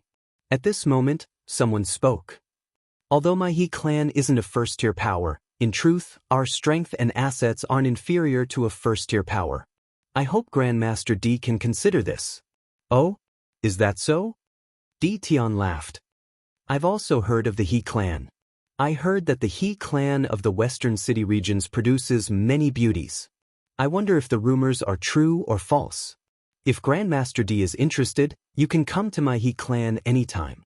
That elder from the He clan smiled, revealing a meaningful smile. He heard that Grandmaster D had many beauties wooing him, but he didn't marry anyone. Most probably, this man was too arrogant. Even for the young misses of the various clans, he felt that they weren't qualified to marry him. However, those women most probably already had relations with him. If not, why would he be so close to the Jialan clan? Why would he help the Mo clan to grow into a transcendent power? Since this was the case, if there was a woman from the He clan who could have a relationship with Di Tian, he wouldn't mind it. Sacrificing one person to strengthen the He clan, why not? In addition, it wouldn't be too bad if she could become Grandmaster D's woman. After all, Jialan Chuyue of the Jialan clan had always been sticking close to Grandmaster D. Right, if there's a chance, I will definitely go there. Di Tian revealed a meaningful smile to that elder from the He clan. After that, he asked with some bewilderment, It's just that, does the He clan really have such a strong power and assets? Why is it not a first-tier power? Grandmaster D, is there even a need to ask? Someone from the other powers laughed. Grandmaster D, you've already said that the He clan has many beauties. Our Lord Governor would also frequently visit the He clan. A few people laughed. The experts from the He clan smiled but didn't say anything. Oh, no wonder. Since this is the case, I will consider the He clan as well. It's just that this Governor Een, isn't he worried that the palace lord would blame him? A look of enlightenment appeared on D. Tion's face as he shook his head and bitterly smiled. Grandmaster D is too naive. Someone laughed uproariously. What do you mean? D. Tion asked. Let's not talk about this anymore. In any case, these are all rules that stick to convention. That person laughed and waved his hands. Understood, understood. D. Tion nodded. It's just that I wonder how good the relationship between the He clan and Governor Een is. If my Emperor Pavilion can gain the support of the Governor's manor, things would definitely be smoother. Grandmaster D, there's no need to worry. My He clan has an extremely good relationship with Governor Een. That expert from the He clan laughed. Since this is the case, let me ask one more thing. Does the He clan really have the strength of a first-tier power? D. Tion asked. I can confirm that. Everyone here can testify as well. That expert from the He clan laughed. Upon hearing his words, D. Tion smiled and nodded. Men, come over. A figure flashed and appeared beside D. Tion, respectfully greeting, Pavilion Lord. Help me make a trip to the governor's manor and invite Governor Een Chio to attend the banquet. D. Tion spoke. That person nodded and retreated, departing this place. Grandmaster D, why did you invite Governor Een Chio over? That expert from the He clan asked in puzzlement. Everyone will know when he comes. D. Tion's smile was filled with deep meaning. Come, let us continue drinking. The group of them drank and chatted happily. After 3 rounds of wine, they all felt more familiar with each other. Hence, their words became more casual and casual. After some time, Een Chio brought his men over. When he saw how lively the banquet was, he couldn't help but to frown. This was his western city regions.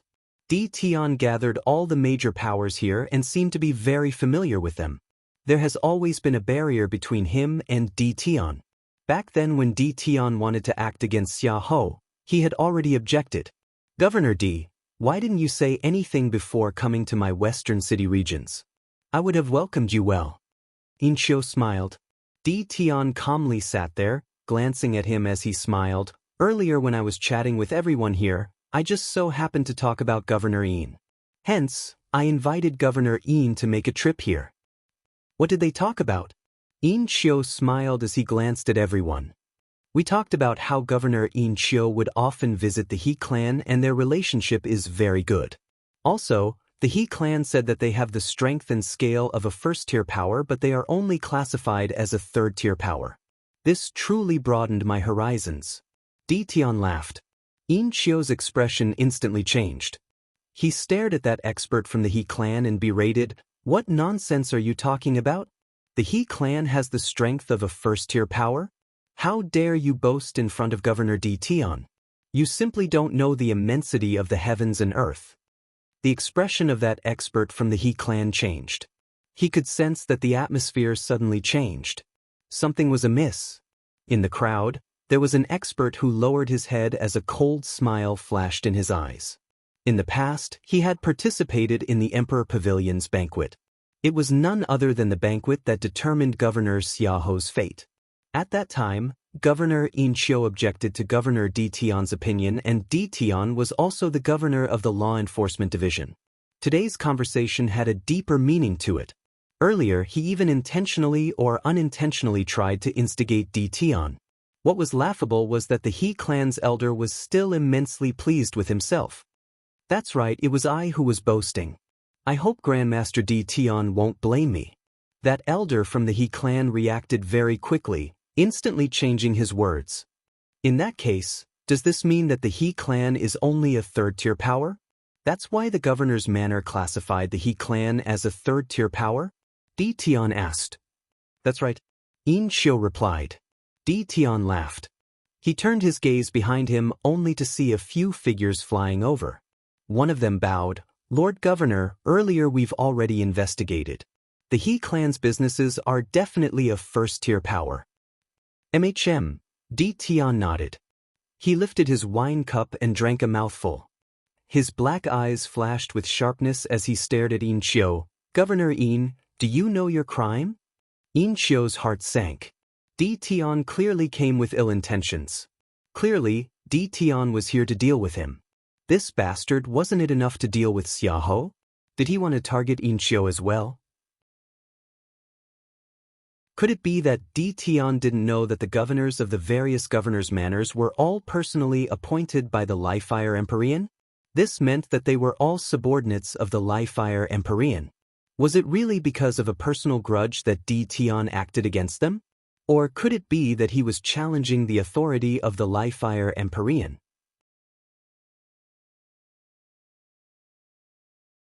Chapter 1652.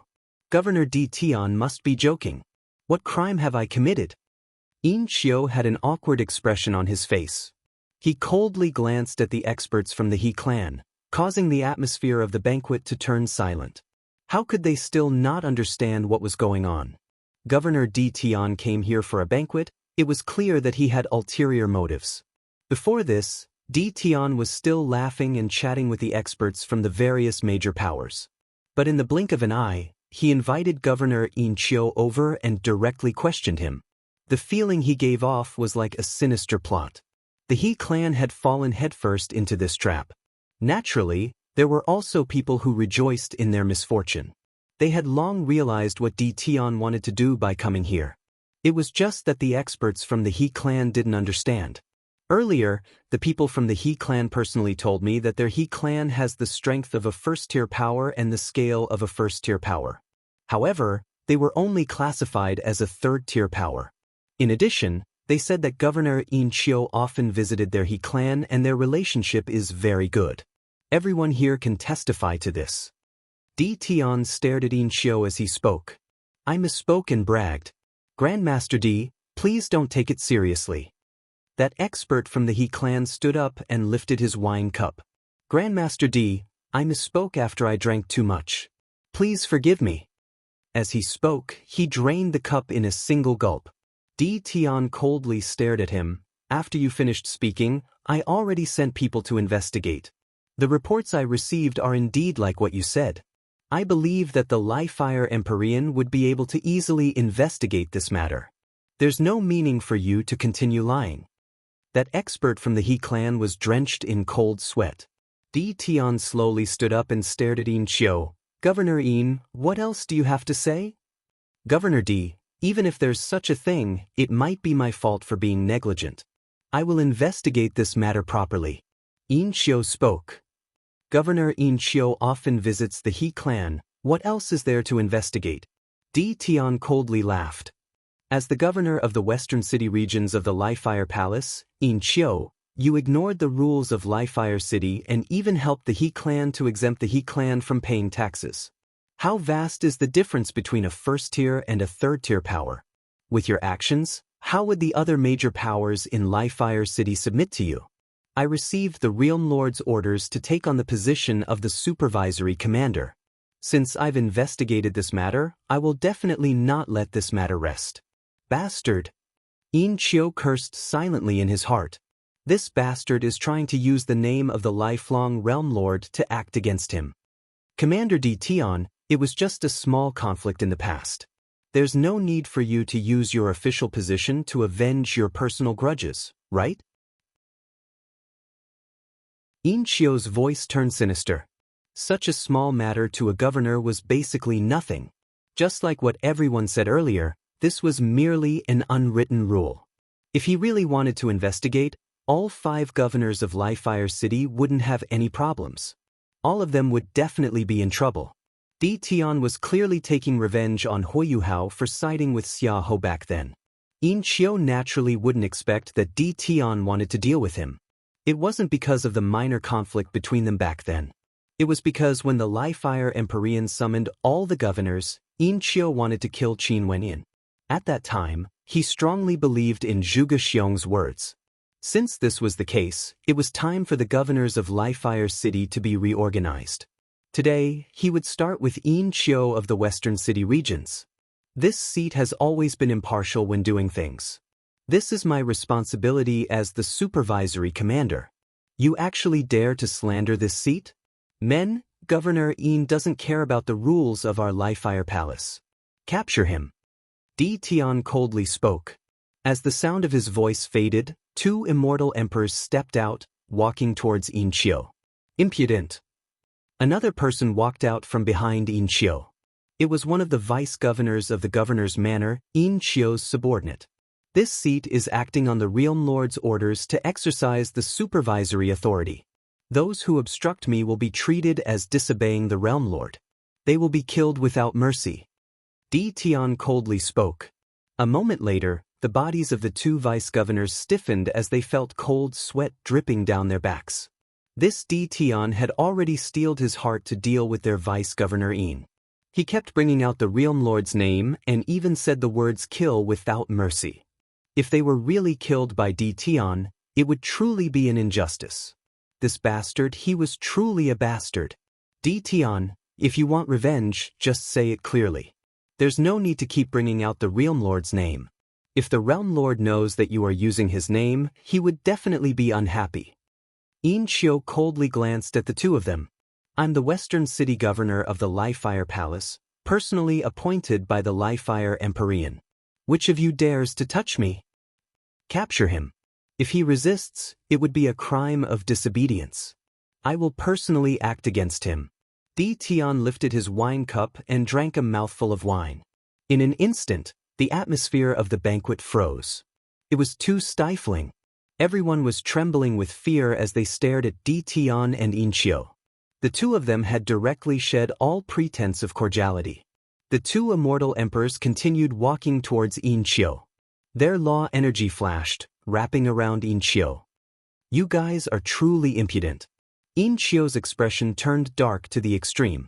His law energy erupted forth, causing the two immortal emperors to shiver as frost started to form on their bodies.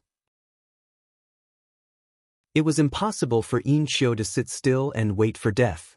He didn't dare to imagine how Di Tian would deal with him after bringing him away. Hence, even if he didn't resist, he had no choice. Truly impudent. Di Tian spoke. He stood up and took a step forward. His eyes flickered with a terrifying sealing light, like the eyes of a seal. In an instant, resplendent law energy shot out from his eyes, raining down on Yin Qiu, wanting to seal the law energy in Yin Qiu's body. Scram! Yin Qiu coldly roared. He punched out with his fist, causing cracking sounds to ring out. The sealing light in Yin Qiu's eyes grew even more terrifying. The sealing light flowed unceasingly, gushing into Yin Qiu's body. Yin Qiu actually felt that he had no way to suppress this sealing energy. Di Tian stretched his hand out towards Yin Qiu and abruptly clenched his fist. In an instant, the boundless sealing law energy transformed into a formless sealing energy within Yin Qiu's body. Yin Qiu groaned in misery. He felt that the circulation of the law energy in his body was no longer smooth. He stared at Di Tian with a sinister look in his eyes. You actually broke through to the peak stage of the immortal emperor realm. Di Tian basically ignored Yin Qiu. The sealing law energy in his eyes was boundless as he clenched his fist again. The formless sealing energy ravaged Yin Qiu's body. Di Tian walked towards him step by step and spoke. Western Governor Yin Qiu, you violated the rules of the Lifire Palace, abusing your authority for personal gain. You even dared to resist this seat's supervision. Your crimes are unforgivable. After Di Tian spoke, he directly slammed his palm onto Yin Qiu's body. Yin Qiu let out a scream of agony as a terrifying transformation occurred in his body. Yin Qiu was drenched in cold sweat, his originally white countenance turned as pale as paper, without a trace of blood. He stared at Di Tian with fear in his eyes, as well as a terrifying curse. Di Tian actually dared to act so ruthlessly against him. How dare you act so arrogantly? The Lifire Empyrean will never spare you. Yin Qiu's voice was low and hoarse. The people in the surroundings all felt their hearts trembling. This was crazy. Ever since Di Tian was appointed as the supervisory commander, he alone crippled 2 of the Lifefire Palace's governors. Back then, Governor Xia Ho had a deep grudge with Di Tian. But now, Di Tian wanted to cripple Yin Qiu as well. One must know that these 2 were governors appointed by the Lifefire Empyrean. It was fine if Xia Ho didn't say anything, but now, Di Tian wanted to cripple Yin Qiu as well.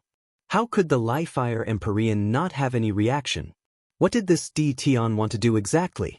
The countenance of that expert from the He clan was already as pale as paper. His body was trembling. This time around, he had created a disaster, a great disaster. I am ashamed that such a thing happened here today. I won't hold all of you back any longer. Everyone, please feel free to do as you please. Di Tian clasped his hands to everyone. The crowd naturally understood that Di Tian was telling them to leave. All of them bid their farewells, but their hearts were unable to calm down even after a long time. This matter was circulated to the Lifefire Palace in the shortest time possible. Yin Qiu's 2 vice-governors also left. They weren't vegetarians, they naturally knew what they should do at this moment. But almost at the same time, Di Tian also sent someone to the Lifefire Palace to report this matter. After Zhuge Xiong heard of this, his expression turned extremely ugly. He stared at the person who came to report. Governor Ditan, what nonsense is this? After speaking, he took out his messaging crystal and sent a strand of immortal sense into it. Governor Di Tian, how did Governor Yin Qiu offend you? Grand Governor, Yin Qiu didn't offend me. It's just that he abused his authority for personal gain, messing up the distribution of power, causing many powers in the western city regions to complain and report this matter to me. I specially came here to investigate, and as expected, I acted. Right now, I've already sent someone to the Lifefire Empyrean to report this matter. Di Tian's voice rang out, filled with righteousness. Zhuge Xiong coldly laughed in his heart. Was there a need to send someone to report this matter? Wouldn't it be enough to just use the messaging crystal? This Di Tian was clearly being perfunctory. He wanted to deal with Yin Qiu. Governor Di Tian, Yin Qiu is after all a subordinate of the Lifefire Empyrean. Can you listen to me and investigate this matter clearly? Maybe you have made a mistake. Zhuge Xiong pleaded for Yin Qiu. Grand Governor, I'll naturally send someone to investigate this matter. But it's impossible for me to make a mistake. Di Tian replied. He had already steeled his heart to deal with Yin Qiu. Zhuge Xiong even brought out the Lifefire Empyrean, but Di Tian still didn't give him any face. Governor Di, there's no way to explain things clearly here. I'll go look for you. Zhuge Xiong kept his messaging crystal. He turned and entered the Lifefire Palace. He didn't say anything more and came to the place where the Lifefire Empyrean was at, outside a supreme grand formation. What did he say? The Lifefire Empyrean sat there cultivating as he asked. Palace Lord, I'm preparing to look for him personally. Zhuge Xiong spoke. Upon hearing this, the Lifefire Empyrean's eyes flashed with a terrifying fiery light, causing Zhuge Xiong to feel a stifling pressure, terrifying to the extreme. He understood that the Lifefire Empyrean was angered. Make a trip personally and probe this Di Tian. What does he want exactly? Does he also want my position as the Lifefire Empyrean? The Lifefire Empyrean sinisterly spoke. Di Tian consecutively made a move against 2 of his governors. This was already not giving him face at all. In fact, it could be said that this was a provocation to his authority. Could it be that this Di Tian really wanted to challenge his position? Maybe, Di Tian really had such ambitions. Upon thinking of this, the Lifefire Empyrean's gaze grew even more terrifying.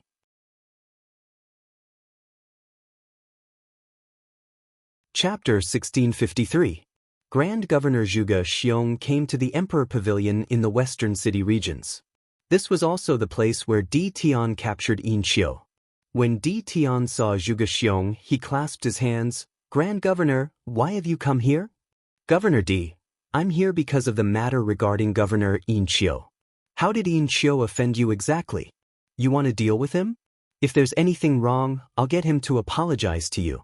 Zhuge Xiong spoke. Governor Yin Qiu didn't offend me. Didn't I say it before? He didn't abide by the rules of the Lifefire Palace and abused his power for personal gain, creating a random ranking system. This is disrespect to the Empyrean and also a betrayal to the Realm Lord. I naturally have to capture him, but it's not because he offended me. Grand Governor, have you misunderstood something? Di Tian spoke with a straight face. Governor Di, back then the Empyrean knew about the grudge between you and Xiaohou. Hence, he allowed you to deal with Xiaohou and didn't say anything. Right now, although Yin Qiu made a mistake, it's only human nature. There are countless governors in the lifelong realm who wouldn't have a small problem. Hence, I hope that Governor Di can consider things from the Empyrean's perspective. Zhuge Xiong seriously spoke. The hint in his words was already very clear. Governor Zhuge, what do you mean by this? According to what you said, the Empyrean is allowing the governors to not abide by the rules? Di Tian asked. Zhuge Xiong frowned. This Di Tian was actually still pretending to be ignorant. It seemed like he was a little stubborn.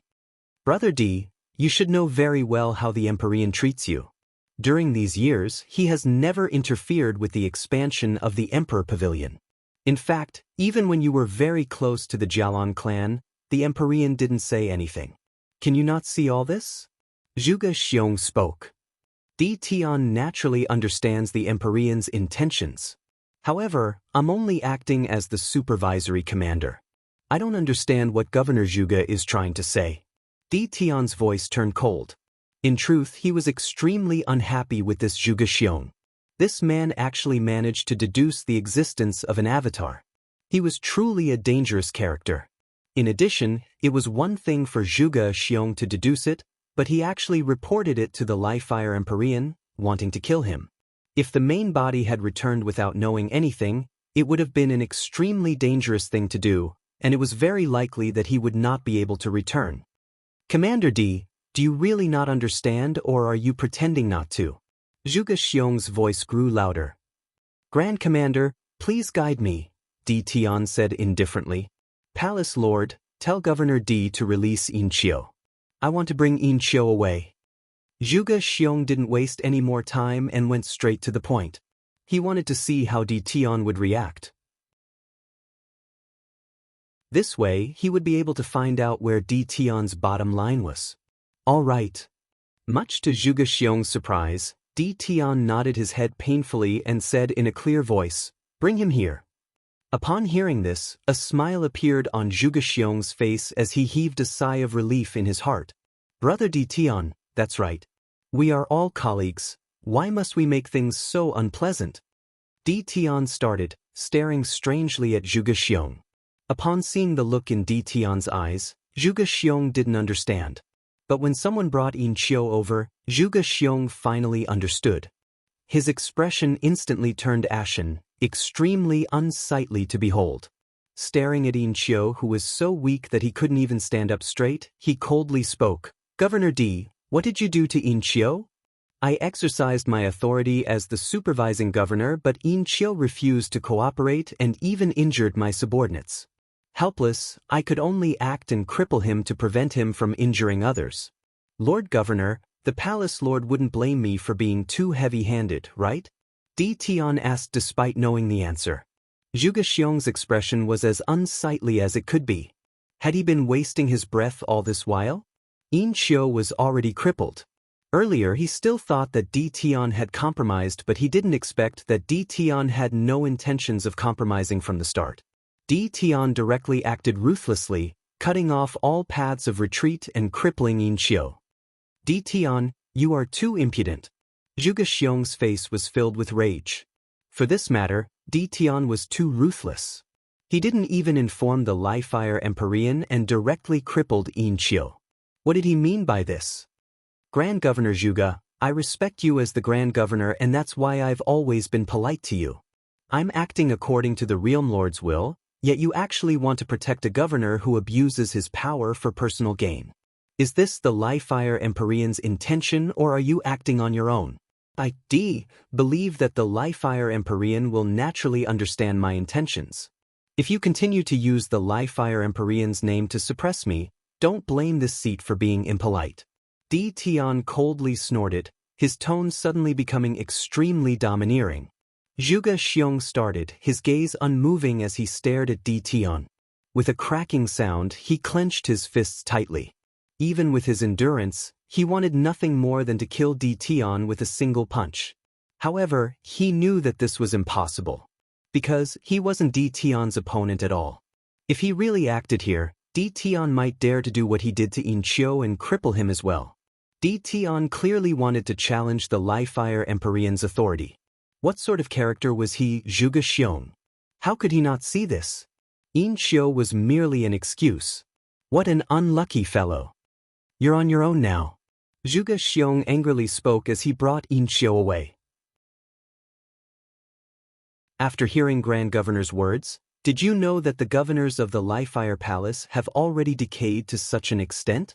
Seems like I, as the supervisory commander, have failed in my duties. Just as Zhuge Xiong soared into the air, he heard Di Tian's voice drifting over from behind. His body trembled unstably as he was so angered that he almost coughed out blood. From Di Tian's words, did he intend to investigate the other governors? Has Di Tian joined forces with the Jialan clan? A voice rang out in Zhuge Xiong's mind. After that, he was certain of his guess. Other than this, he truly couldn't think of any other reason why Di Tian would do this. Although the Emperor Pavilion grew stronger rapidly during these years, there wasn't a character at the Li-Fire Emperor's level. Di Tian himself hadn't reached that level yet. There was only one possibility for him to challenge the Li-Fire Emperor's authority now. That was to join forces with the Jialan clan. However, Zhuge Xiong didn't understand one thing. Di Tian already had such a bright future ahead of him. Why would he take the risk and join forces with the Jialan clan? He couldn't understand. The Li-Fire Emperor received Zhuge Xiong's report. When he saw the crippled Yin Qiu kneeling on the ground, crying and begging him for revenge, his expression turned extremely heavy. Does Di Tian have that kind of relationship with Jialan Chuyue? The Li-Fire Emperor asked Zhuge Xiong. The first thing he thought of was that Di Tian had joined forces with the Jialan clan. If not, there was no need for Di Tian to do this. I'm not sure, but from what I know, Jialan Chuyue has always maintained an ambiguous relationship with Di Tian. In fact, she really likes Di Tian.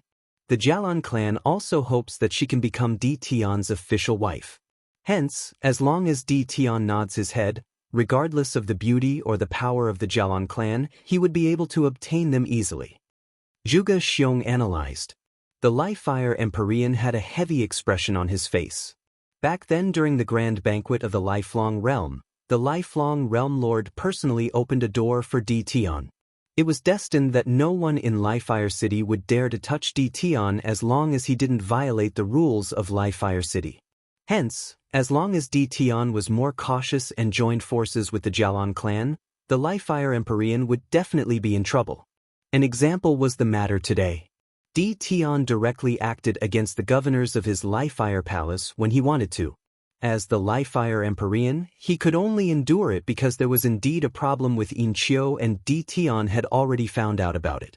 Now, unless he removed all of the current officers, Di Tian wouldn't be able to find anyone to investigate. Otherwise, his subordinates would be in big trouble. The matter with Qin Wendian has yet to be resolved. Right now, Di Tian appeared out of nowhere. The Li-Fire Emperor was extremely unhappy during these years. Di Tian's matter, how do you think we should resolve it? The Li-Fire Emperor asked Zhuge Xiong. It's very troublesome. Yin Qiu said that Di Tian has already broken through to the peak stage of the Immortal Emperor realm. Unless the Li-Fire Emperor acts personally, no one would be able to deal with him. Zhuge Xiong spoke. The Li-Fire Emperor also felt that this matter was extremely thorny. He didn't expect that he would be threatened by an immortal emperor today. Given the current situation, we can only temporarily not touch him. Also, order the various governors to investigate the matter and admit to their crimes. Palace Lord, you can deal with them personally, making Di Tian unable to act. Zhuge Xiong spoke again. The Li-Fire Emperor's eyes flashed. Right now, we can only do this temporarily. You can handle this matter. Since Di Tian wants to walk this path, I will grant him his wish. Zhuge Xiong bade farewell. On the other side, Di Tian returned to the Emperor Pavilion's headquarters in the central city regions. However, the news of him acting against Governor Yin Qiu soon circulated around Lifire City. Right now, Di Tian was an influential character in Lifire City. How could this not shake the entire city when he crippled Yin Qiu? Yin Qiu was already the second governor Di Tian killed. Those who attended the banquet back then still remembered that Yin Qiu had objected when Di Tian suggested to deal with Xiaohou. Who would have thought that Di Tian would act against Yin Qiu now? This Grandmaster Di was truly showing off his brilliance more and more. In the Emperor Pavilion, Jialan Chuyue came over and looked for Di Tian. Di Tian knew that someone from the Jialan clan would come, and he also guessed that it might be Jialan Chuyue. What do you want to do? Jialan Chuyue directly asked when she saw Di Tian. Di Tian laughed. What are you referring to? Jialan Chuyue rolled her eyes. What else can it be? You acting against Yin Qiu would definitely infuriate the Lifire Empyrean. It has been so many years and you have never expressed your stance. Isn't it because you wanted to avoid falling out with the Lifire Empyrean? Why are you doing this now? Di Tian sweated. This woman thought that he didn't marry her because of the Lifire Empyrean? You are truly narcissistic. Di Tian stared at Jialan Chuyue. Is that not the case? Jialan Chuyue's beautiful eyes flashed with confidence. She sat opposite to Di Tian and smiled. You haven't answered me yet. Could it be that you have finally thought things through? In that case, I'm waiting for you to speak. Cough cough. Di Tian stared at that alluring smile in her eyes and felt that he couldn't endure it. This woman's guts were truly getting bigger and bigger. She actually dared to openly tease him. I only feel that the position of the Lifire Empyrean should be changed. Di Tian stared at Jialan Chuyue as he slowly spoke.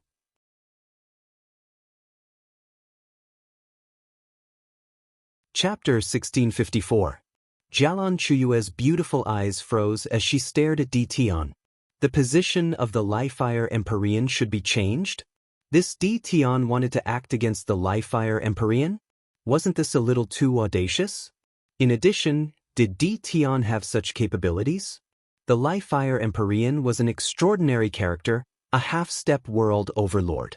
It's said that he has already seen a trace of the world overlord realm. Although it has been many years since he acted, he was extremely powerful. Di Tian wanting to shake the position of the Lifire Empyrean was undoubtedly a fool's dream. What do you mean by this? Jialan Chuyue stared at Di Tian.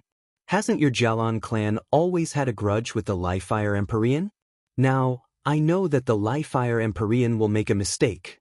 We can make use of this mistake to deal a heavy blow to the Lifire Empyrean. For this, I need the Jialan clan's cooperation. Di Tian spoke. What mistake? Jialan Chuyue asked. You should know of Qin Wenin, right? Di Tian stared at Jialan Chuyue. Back then, many people suspected the Jialan monarch for his death. Right now, the Lifire Empyrean wants to use this matter to make a fuss, acting first and reporting later, wanting to kill Qin Wenin. Qin Wenin obtained the Realm Lord's favor before and had an outstanding performance in the grand banquet back then. Could it be that the Lifire Empyrean has obtained evidence that the Jialan monarch was really killed by Qin Wenin? Jialan Chuyue's eyes flashed with coldness. No matter what, the Jialan monarch was her uncle. I'm not sure about this. I only know that the Lifire Empyrean secretly gathered all the governors and plotted to lure Qin Wenin to the Lifire Palace before killing him and reporting to the lifelong Realm Lord. The Lifire Empyrean doesn't want Qin Wenin to live, and according to my spy, the Lifire Empyrean doesn't have any evidence. Think about it, if the Realm Lord knew that the Lifire Empyrean disregarded him like this, what would he think? Di Tian spoke. There's actually a spy for you in the Lifire Palace. What have you done exactly? Could it be that you acted against Yin Qiu because of this? Jialan Chuyue felt that she couldn't see through Di Tian. How is our relationship? Di Tian stared at Jialan Chuyue. Although only a pair of eyes could be seen, Jialan Chuyue's heart trembled as a hint of shyness appeared on her face. What about my relationship with your Jialan clan? Di Tian continued. The Li-Fire Empyrean has long been suspicious of me. Because he suspected Qin Wenyan, he wanted to act against Qin Wenyan. What about me? Once he finds an excuse, he would definitely join forces to deal with all of us. On the contrary, if your Jialan clan becomes the Li-Fire Empyrean, the significance to me would also be extraordinary. You still know about this? Do you want to marry into my Jialan clan now? I can introduce a young miss of my Jialan clan to you. Jialan Chuyue giggled. Di Tian sweated profusely. Chue, this matter can be considered a showdown with the Li-Fire Empyrean. I have no way to predict how things would develop in the future. You should go back and report this to the Jialan clan. If your Jialan clan doesn't want to make things difficult for me, just treat it as though I didn't say anything. I'll just keep a low profile in the Li-Fire Palace. As for Qin Wenyan, so be it if he dies. Okay, I'll go back now. Jialan Chuyue nodded and departed. Upon seeing Jialan Chuyue leaving, Di Tian sighed silently.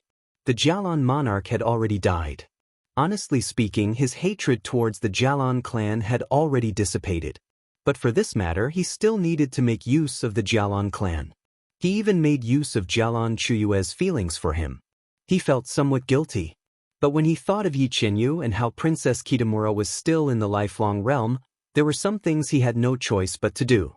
He needed authority, or he wouldn't even have a chance to come into contact with Yi Qinyu and Princess Kitamura. The Li-Fire Empyrean personally told the various governors to investigate the matter and strictly maintain order in the various regions. If there were any cases of them abusing their authority for personal gain, they had to admit to their crimes and they would be dealt with leniently. The various governors understood the Li-Fire Empyrean's intentions and all of them headed to the Li-Fire Palace to beg for forgiveness. After being punished, this matter was considered to be over. When this news circulated out, many people felt shock in their hearts. The Li-Fire Empyrean was clearly targeting Di Tian. Di Tian captured Yin Qiu, but the Li-Fire Empyrean didn't say anything. He even told the various governors to investigate the matter and admit to their crimes. To the Li-Fire Empyrean, this was an extremely shameful thing, but he still did it. From this, one could imagine that the relationship between the Li-Fire Empyrean and Grandmaster Di had already plunged to the freezing point. During these days, Grandmaster Di would frequently visit the Jialan clan as a guest. Jialan Chuyue would also frequently visit the Emperor Pavilion. Everyone understood that Grandmaster Di ultimately still chose to side with the Jialan clan. He was helping the Jialan clan to deal with the Li-Fire Empyrean. Ultimately, he couldn't overcome the charms of a beauty. Seems like Jialan Chuyue has already won the heart of this outstanding governor, a Grandmaster weaponsmith, a genius of the martial path. And during this sensitive period, Zhuge Xiong actually received a reply from Qin Wenyan. According to Qin Wenyan, he went to a mine and left his interspatial ring in a secret location, including his messaging crystal.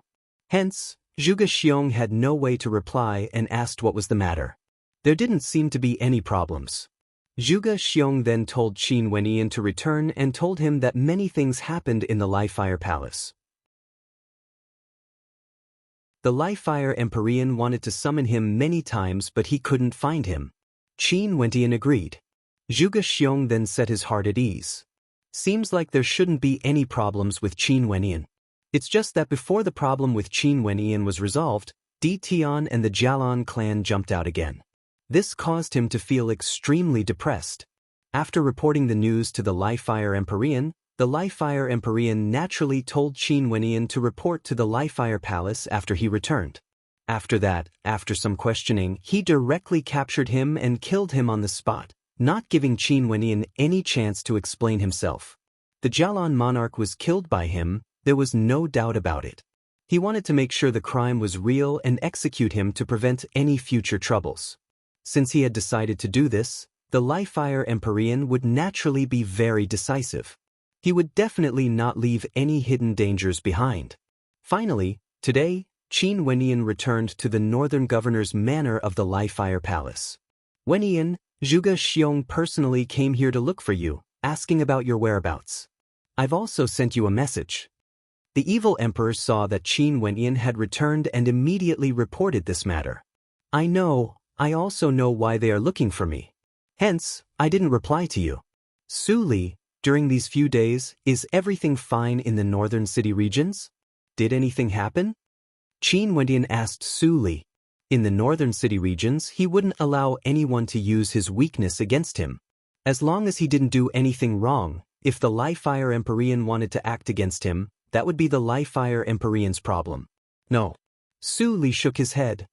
Everything is normal in the northern city regions. Good. I'm going to enter closed-door seclusion for a while. If the Grand Governor or anyone else comes to ask, just tell them that I'm in closed-door seclusion because I'm about to break through. No matter what happens, no matter what. Qin Wendian instructed. About to break through? The eyes of the evil emperor and Su Li flashed, gleaming with sharpness. Was he about to break through so quickly? The two of them exchanged mutual glances, unable to conceal the shock in their hearts. Did they know what cultivation realm Qin Wendian was at back then? How many years has it been now? Was he actually about to enter that legendary realm? If they knew that Qin Wendian had already broken through to that level, it was unknown what they would think. Qin Wendian instructed them because he wanted to use them to tell the people of the Li-Fire Palace that he was about to break through. If they wanted to act, they better hurry up. If not, it would be even more troublesome to deal with him. Qin Wendian decisively entered closed-door seclusion. The Li-Fire Palace soon received the news that Qin Wendian had returned. As the northern governor, how would Qin Wendian be so naive? He knew that the moment he entered the governor's manor, the Li-Fire Palace would immediately know about it. It was impossible to say that there were no people from the Li-Fire Palace in the governor's manor. If not, the Li-Fire Empyrean would have suspected him back then because the Li-Fire Empyrean's people must have seen him leaving the governor's manor. Hence, on the second day, Grand Governor Zhuge Xiong personally paid a visit to the northern governor's manor. The evil emperor and Su Li personally received him. What's wrong? Didn't Governor Qin hear my words earlier? It has been so many years since he went to the Li-Fire Palace. Why did he enter closed-door seclusion the moment he returned? Zhuge Xiong was extremely unhappy. Get him to come out immediately and head to the Li-Fire Palace with me. Grand Governor, please calm your anger. Governor Qin has already given a death order. Right now, he is currently at a crucial moment in his cultivation. No one, no matter what, is allowed to disturb his cultivation. If not, all of us will be punished. Su Li respectfully spoke. What crucial moment? You even dare to disobey the Li-Fire Empyrean's orders? Zhuge Xiong stared at Su Li. Are you going to disobey as well? Governor Qin didn't say that he received the Li-Fire Empyrean's orders. He shouldn't know about this. If he knew, he would head to the Li-Fire Palace first. Su Li explained. Also, before he entered closed-door seclusion, Governor Qin said that he was about to break through. At this moment, even if something major happened, this subordinate wouldn't have the guts to disturb him. If Lord Governor's breakthrough was delayed, I wouldn't be able to bear the consequences. Zhuge Xiong's eyes flashed with sharpness when he heard this. Did Governor Qin really say this? This subordinate doesn't dare to lie to Grand Governor. These are Governor Qin's original words. He is about to break through, and no matter who it is, no one is allowed to disturb him. Su Li solemnly spoke. Zhuge Xiong's eyes gleamed with sharpness. Qin Wendian was actually about to break through? What a fast speed. Since this is the case, I'll report this to the Li-Fire Empyrean first. Zhuge Xiong left unhappily. Su Li watched as his silhouette disappeared. He then glanced at the evil emperor and asked, Why do I feel that something is about to happen? The evil emperor's eyes narrowed, gleaming with an evil light. Qin Wendian entered closed-door seclusion the moment he returned. After that, Zhuge Xiong arrived and told him to go to the Li-Fire Palace. Not only that, Zhuge Xiong's attitude was extremely domineering. This was something that had never happened before. Also, from Qin Wendian's reaction, he knew that Zhuge Xiong would come. Hence, he gave the death order, not allowing anyone to disturb him. In that case, Qin Wendian was intentionally avoiding this matter. Yeah, a storm is brewing. The evil emperor opened his eyes, gleaming with an evil light.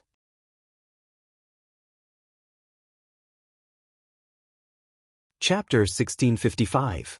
After Qin Wenyan returned to Lifefire City, it seemed as calm as ever on the surface. However, in truth, undercurrents were already surging in the dark. The Jialan clan was silently making their move. In fact, the core character of the Jialan clan, Jialan Jiangshan, who had once contended against the Lifefire Empyrean for the position of Palace Lord, personally came to Lifefire City and gathered many experts. Not only so, the Jialan clan in Lifelong City was also making preparations in case of any unexpected situations. The Emperor Pavilion also gathered their core members. Unknowingly, the experts of the Emperor Pavilion were all stationed in the northern city regions of Lifefire City.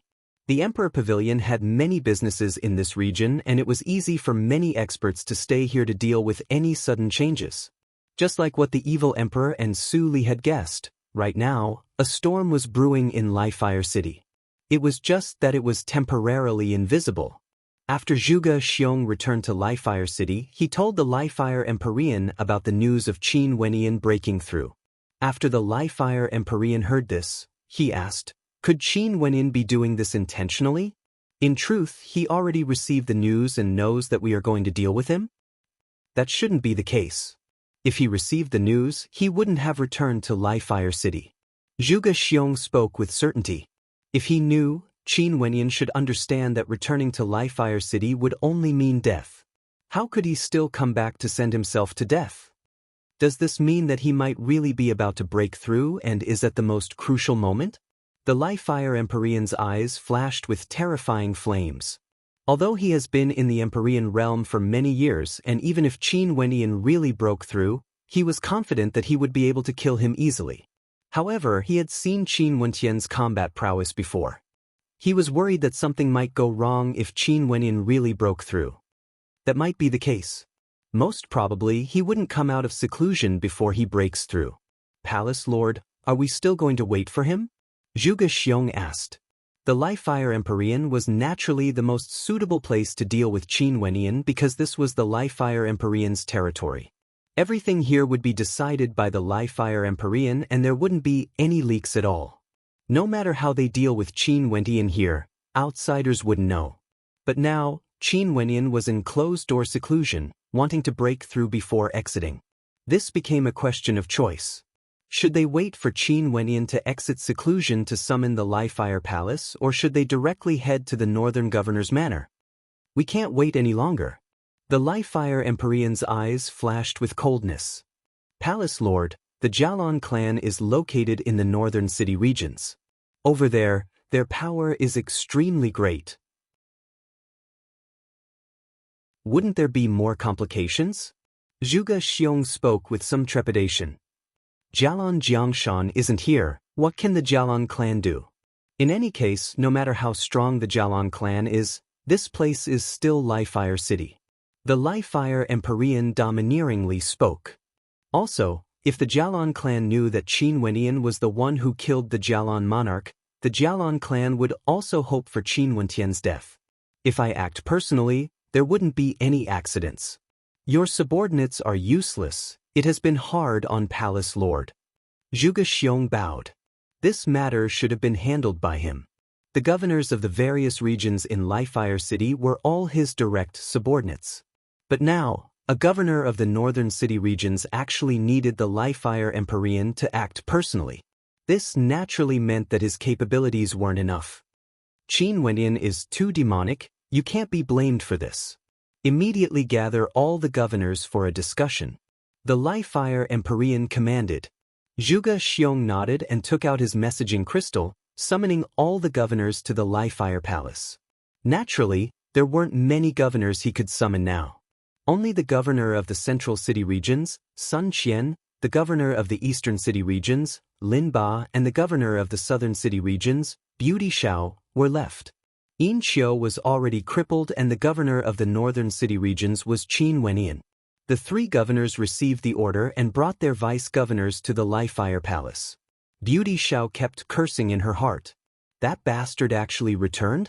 She had already told him that the Lifefire Empyrean wanted to kill him, yet he still dared to return? Could it be that the Lifefire Empyrean didn't dare to take his life? Right now, the the Li-Fire Empyrean personally summoned all the governors and vice-governors. Clearly, he wanted to act against her. What was even more infuriating was that when she sent a message to him, Qin Wendian actually didn't reply to her. This bastard didn't know the immensity of death. When the three governors arrived at the Li-Fire Palace, they discovered that there were already many people here. Grand Governor Zhuge Xiong's subordinates, as well as some protectors and attendants of the Li-Fire Palace.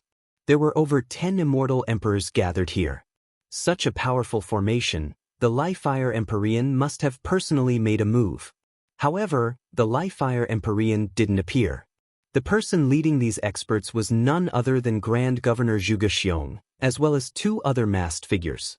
These two had always been the Li-Fire Empyrean's left and right arms and were extremely mysterious. Behind them, there were also many immortal emperors wearing similar masks. They were none other than the secret guards of the Li-Fire Palace. Grand Governor, is there a need for such a powerful formation just to deal with a single Qin Wendian? Beauty Xiao smiled. Right now, there are many experts in the Northern Governor's manor. We have to capture the evil emperor and the others first. If they dare to resist, kill them on the spot. No accidents are allowed to happen. Zhuge Xiong coldly spoke. After that, he waved his hands, "Move out." As the sound of his voice faded, this group of people directly moved towards the Northern Governor's manor. The left and right messengers led the secret guards and moved alone, not together with Zhuge Xiong and the others. One in the open, one in the dark. This was clearly a ruthless move. Beauty Xiao understood what sort of character the Li-Fire Empyrean was. Someone who could sit in this position would surely be extremely ruthless and decisive. Since he wanted to do something, he wouldn't leave behind any hidden dangers for himself. Qin Wendian was someone whom the Realm Lord had singled out before. Under the situation where there was no evidence, if they wanted to kill Qin Wendian and make sure that he was guilty, they couldn't leave behind any hidden dangers. If not, if the Realm Lord was unhappy, it wouldn't be beneficial to the Li-Fire Empyrean. This group of people moved in an imposing manner. All of them were immortal emperors. There wasn't a single immortal king among them. At this moment, the people of Li-Fire City had no idea what would happen to Li-Fire City today.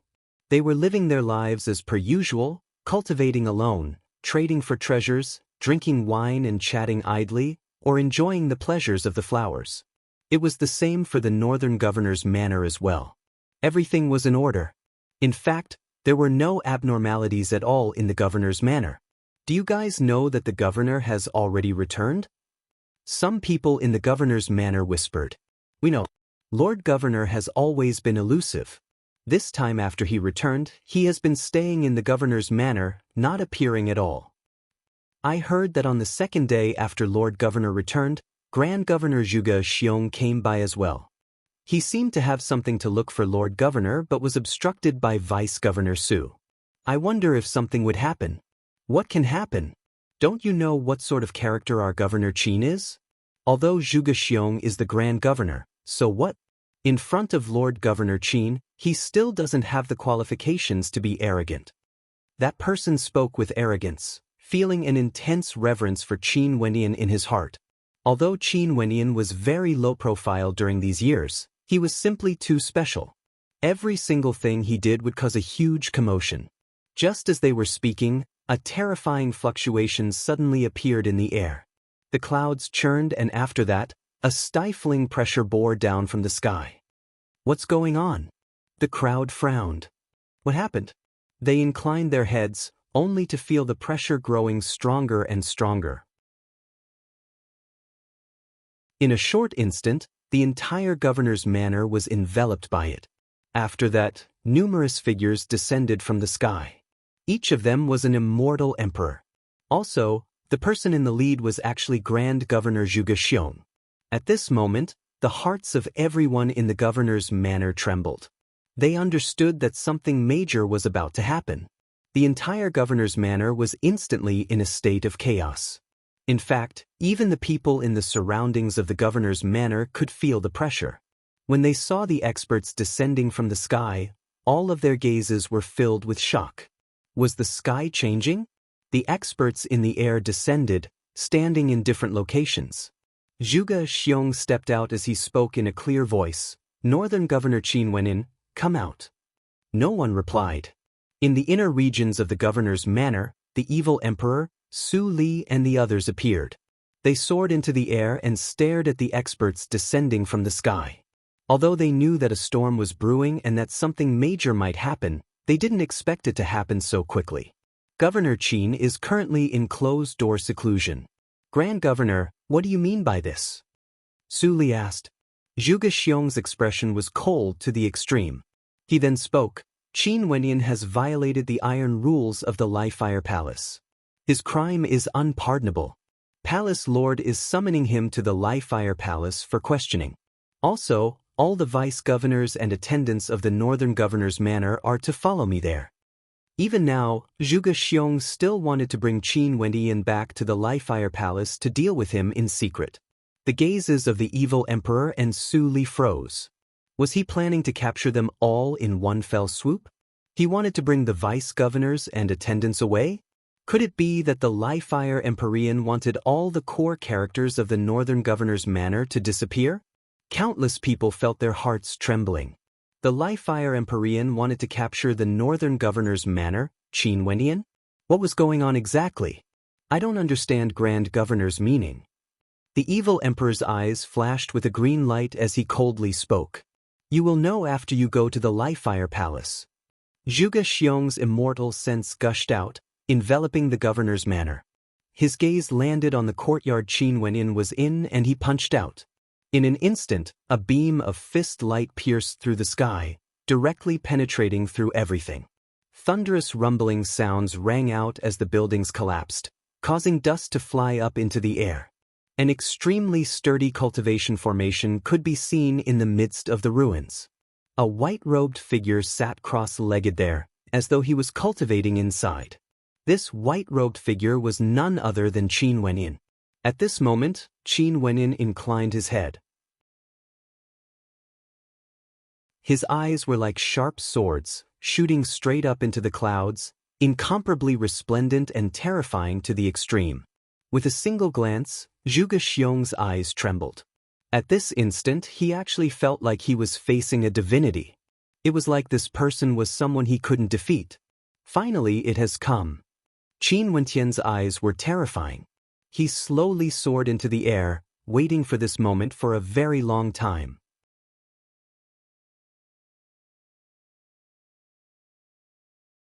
Chapter 1656. Qin Wenyan floated in the air, staring at the Li-Fire Empyrean and his subordinates.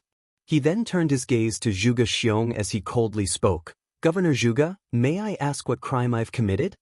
His voice was very calm, but Zhuge Xiong felt his heart trembling. For some reason, Qin Wenyan actually gave him an indescribable sense of pressure, an extremely intense pressure. We'll talk about this matter after we head to the Li-Fire Palace. The Empyrean wants you to bring the Northern Vice-Governor and attendants back with me. Governor Qin, just do as he's told. Zhuge Xiong's voice was no longer as domineering as before. The calm Qin Wenyan actually caused him to feel fear. If Qin Wenyan suddenly acted up, he might really be in danger. If you don't explain clearly what crime I, Qin, have committed, I won't go to the Li-Fire Palace.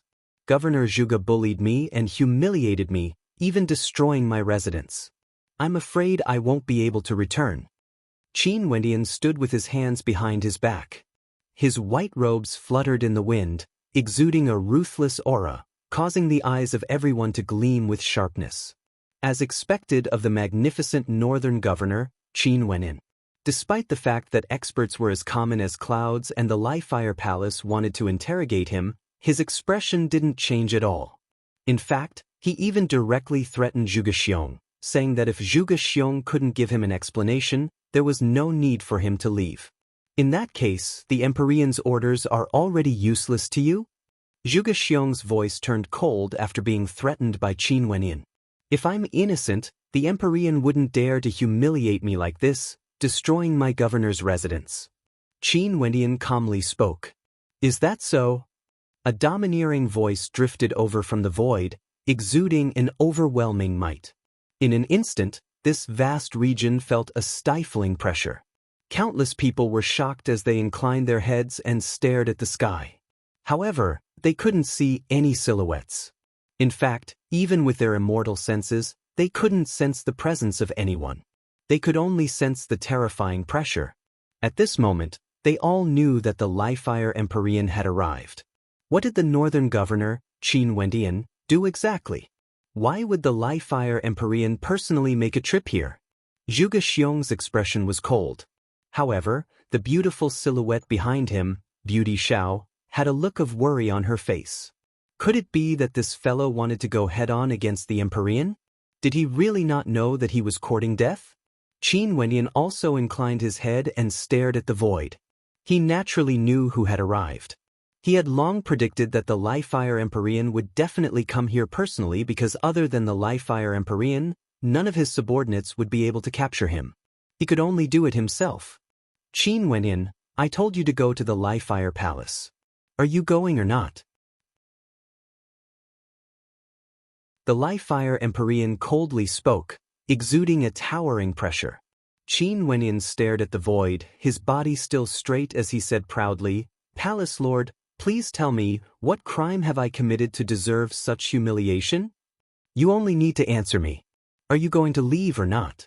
The Li-Fire Empyrean domineeringly spoke, not bothering to waste words with him.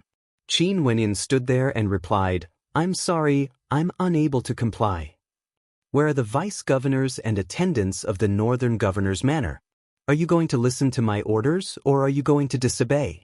The Li-Fire Empyrean asked. After a moment, other than a few vice-governors who had been following Qin Wendian, the other vice-governors and attendants were all trembling with fear. Was there a need to choose? Although their governor was the exuberant Qin Wendian, the person who spoke was none other than the supreme existence of the Li-Fire Palace, the Li-Fire Empyrean. Your subordinates obey Palace Lord's orders. We're willing to follow the Grand Governor. In an instant, more and more people spoke. After that, their silhouettes flashed as they flew towards Zhuge Xiong. The people of the northern governor's manor all had dumbfounded looks on their faces when they saw this scene. They then turned their gazes to Qin Wendian. This exuberant governor was someone they had always revered like a god. But today, was this godlike existence about to crumble? He had angered the Li-Fire Empyrean. The atmosphere was incomparably heavy. The hearts of the people in the governor's manor pounded unceasingly. During these years, Qin Wendian was their faith.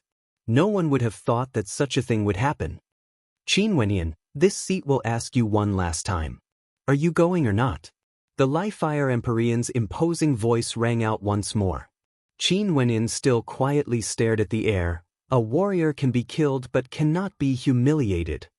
Since this is the case, I'll grant you your wish.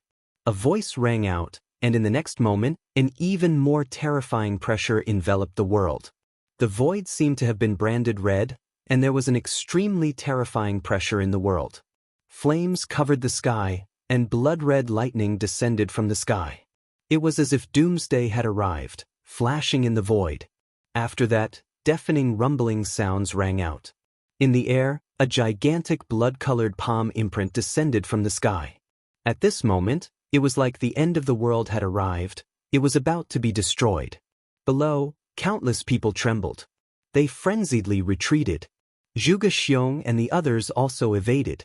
That giant palm imprint seemed to have a spirit of its own and directly shot towards Qin Wendian, controlled by his law intent. An incomparably resplendent light radiated from Qin Wendian, radiating the might of light.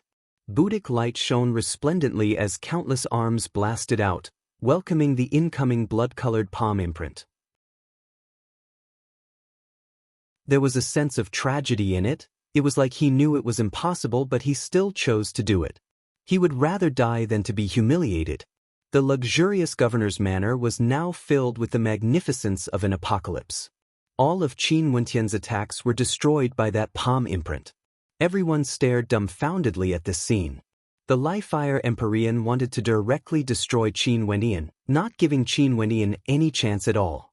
When that apocalyptic palm imprint slammed down, an incomparably intense boom rang out. After which, the spectators only saw the earth trembling as a gigantic crater appeared, emitting an aura of scorching destruction. The entire ground was dyed red as a series of fiery fissures appeared. The gazes of the crowd turned over. Qin Wenin, who exuded magnificence throughout the generations, was he killed so easily? He died just like that? Wasn't this a little too childish? Furthermore, it was extremely cruel. Such an extraordinary and outstanding commander was easily killed. In front of absolute power, no matter how outstanding one's talent was, it was all just like floating clouds. No wonder those peerless monstrous geniuses were no different from ordinary people in front of those in the upper echelons. So what if your talent is high? If you anger me, I can easily kill you. You won't even have the chance to grow. At this moment, a light sound rang out. After that, a figure walked out from the crater. His white robes were stained with blood and he looked extremely disheveled. However, his aura was still the same, exuding boundless magnificence as he stared disdainfully at this space. This strike actually failed to kill him. In the air, a stifling pressure enveloped this space once more, as though a second killing technique was being prepared. "Empyrean, what are you doing?" A voice drifted over from afar. After that, a terrifying whistling sound rang out as resplendent beams of light shot through the air. In just an instant, another group of figures appeared in the air. The person standing at the very front was clad in black robes and had a mask on his face. He was actually a character on the same level of fame as Qin Wenin, a grandmaster weaponsmith of Lifefire City, a genius of the martial path, the supervisory commander, the lord of the Emperor Pavilion, Di Tian. Not only did Di Tian arrive, he even brought many experts with him. There were over 10 immortal emperors. Their lineup actually didn't lose out to the Lifefire Empyrean at all.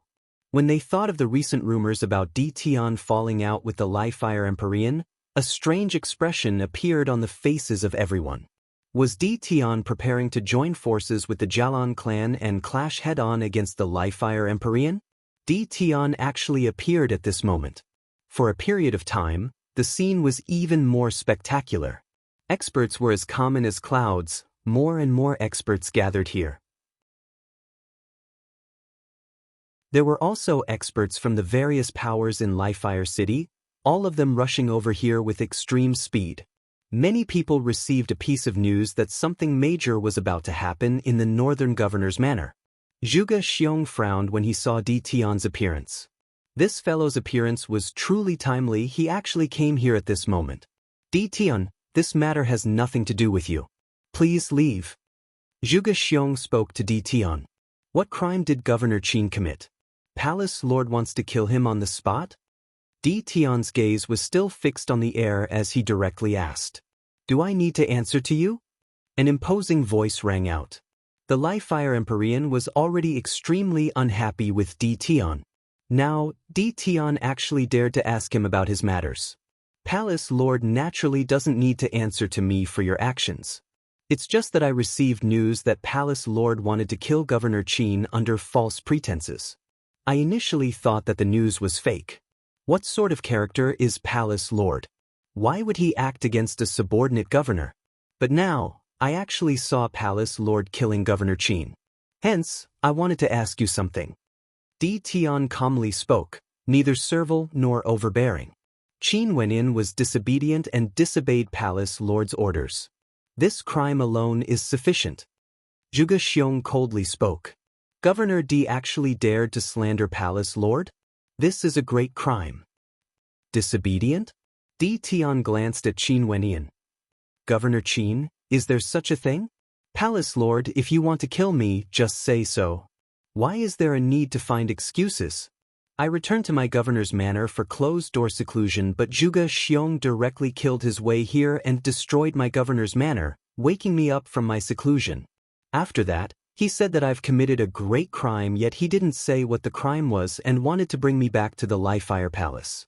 I want to ask Palace Lord, is this the crime of disobedience? Qin Wenin coldly spoke. Shut up. The Lifefire Empyrean berated. After that, he turned to Di Tian. Governor Di, I know you are the supervisory commander. However, the crimes Qin Wenin has committed cannot be pardoned. I will personally report this to the Lifelong Saint Hall. There's no need for you to worry about this. You can leave now. I initially thought that the news was fake. However, Palace Lord didn't even say what the crime was and wanted Governor Qin to die. As the supervisory commander, I have no choice but to act cautiously. I hope that Palace Lord will show mercy and allow me to report this to the lifelong Saint Hall. Di Tian came here precisely for this matter. He had waited for a very long time. How could he leave now? This seat is in charge of the Lifefire Palace. Do I still need you, the supervisory commander, to agree to arrest a criminal? The pressure in the air grew even more intense, terrifying to the extreme. A terrifying aura bore down on Di Tian. It was like if he was angered, he might even act against Di Tian. Palace Lord doesn't dare to say what the crime is. Seems like the news I received might really be true.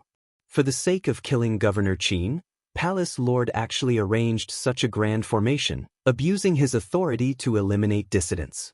I, D, am under the Realm Lord's orders to supervise the Lifefire Palace. Since this matter is so serious, I have to do something about it. After Di Tian was threatened by the Lifefire Empyrean, his voice grew even more domineering. This caused everyone to feel fear in their hearts. They felt that this matter was getting more and more difficult to see through.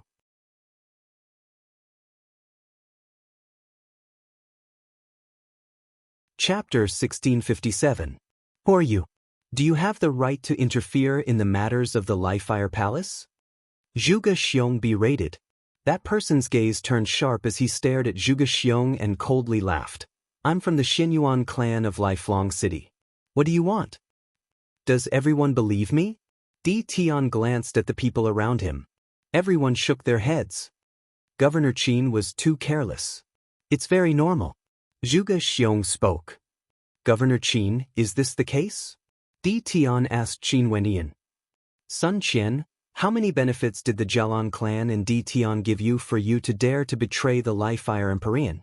Zhuge Xiong's reaction was extremely fast. Could it be that you don't know the crime of going against your superiors? As the sound of his voice faded, a figure walked over. This person was none other than Jialan Jiangshan. He stood arrogantly in the air, like a divinity. He stared at the Lifefire Empyrean. I didn't expect that after you became the Lifefire Empyrean, you would act so recklessly, killing your own subordinates. Not only are there people from the Xinyuan clan here, there are also people from various powers in Lifelong City. They are all my good friends and came to the Lifefire Palace to look for me. However, I received some news from the Lifefire Empyrean, hence I brought all my friends here to take a look. As expected, I've seen how tyrannical the Lifefire Empyrean is. There's no need to care about crimes, you can kill me directly. If the Lifefire Empyrean says that I've committed a crime one day, would he kill me directly? Not long ago, he acted against Yin Qiu. Could it be that this was merely a premonition? Everything pointed to the Lifefire Empyrean? Qin Wendian stared at Zhuge Xiong. If you wish to incriminate someone, you can always find a pretext. I really want to know where this avatar of mine came from. Why is it that even I don't know about it? In addition, everyone in the Lifefire Palace knew that this supervisory commander stood on the opposite side of him. The Lifefire Empyrean's eyes flashed with terrifying killing intent. This smiling tiger Sun Qian, he had always felt that he was very honest with him. But now, Sun Qian had actually betrayed him. The Jialan monarch must have been killed by Qin Wenyan. In that case, I can't even enforce the law in the Lifefire Palace anymore. I'm actually to say that I'm being restricted by a supervisory commander. If there's no evidence, isn't it a little too tyrannical to execute a supervisory commander? What are you going to do about it? When the Lifefire Empyrean heard Di Tian's voice, he let out another terrifying roar. After that, in the air, a bolt of blood-red lightning flashed as a figure appeared there. It was none other than the Lifefire Empyrean. He was like the lord of this world, looking down at the masses with disdain. His eyes flickered with blazing flames as he stared at Di Tian. Palace Master, why do you need to change the topic? You didn't mention any crime and directly wanted to kill a commander. Could it be that as the supervising commander, I don't have the qualifications to interfere? Di Tian spoke. Or to put it in another way, Palace Lord is a marquis of a region. In your eyes, you basically have no respect for the supervisory commanders appointed by the Realm Lord. You even dared to act so brazenly in front of me, killing a governor. Even the Livefire Empyrean couldn't understand at this moment. Why would the situation be so out of control? Ha! The Livefire Empyrean laughed uproariously, causing the entire space to tremble. The flames in the Livefire Empyrean's eyes grew even more intense as he spoke. Get the person behind you to step out. A lovable laughter rang out. Beauty Zhao's silhouette flashed as she appeared behind Di Tian. Palace Lord, I've always felt that it's not appropriate to treat Governor Qin like this. Palace Lord, please retract your order. Although we can't eliminate the suspicion of Qin Wendian, we don't have any evidence. We can't prove that Qin Wendian was the one who killed the Jialan monarch. Jialan Jiangshan replied. Naturally, we managed to lure a bandit into our trap. He personally told us who it was that found them back then. It was none other than Governor Qin's portrait. Zhuge Xiong spoke. From what I know, back then when the Jialan monarch was killed, Governor Qin was already in the governor's manor. Also, many people personally witnessed it. Palace Lord, aren't you lying to yourself by saying this? Di Tian spoke. Does the Jialan clan want to interfere in the matters of my Livefire Palace? The Livefire Empyrean coldly spoke. He then glanced at Di Tian. Supervisory Commander, what crime do you have for colluding with the Jialan clan? Di Tian's voice grew more and more domineering. When everyone heard that many major powers of Lifelong City had sent people here, they all felt an unusual aura. Right now, out of the 3 governors of the Livefire Palace, Lin Ba, Sun Qian and Beauty Zhao, 2 of them had betrayed the Livefire Empyrean and admitted that he wanted to kill Qin Wendian. Senior Jialan, you are the elder of the Jialan monarch. Do you believe the words of the Palace Lord? Di Tian glanced at Jialan Jiangshan as he asked. At this moment, the gazes of everyone froze. The eyes of the Livefire Empyrean also flashed with a strange light. The people from the Xinyuan clan actually appeared. Since this is the case, I hope that Grand Governor Zhuge can hand over that bandit. My subordinate is the evil emperor and he can control others. He would know who is lying the moment he asks. Qin Wendian calmly spoke. What did this Di Tian want exactly? Right now, it was tough even if they didn't want to complicate matters. Things seemed to be developing in a direction that was out of their control. Grand Governor, do you think I'm a fool? As Qin Wendian spoke, his countenance changed unceasingly.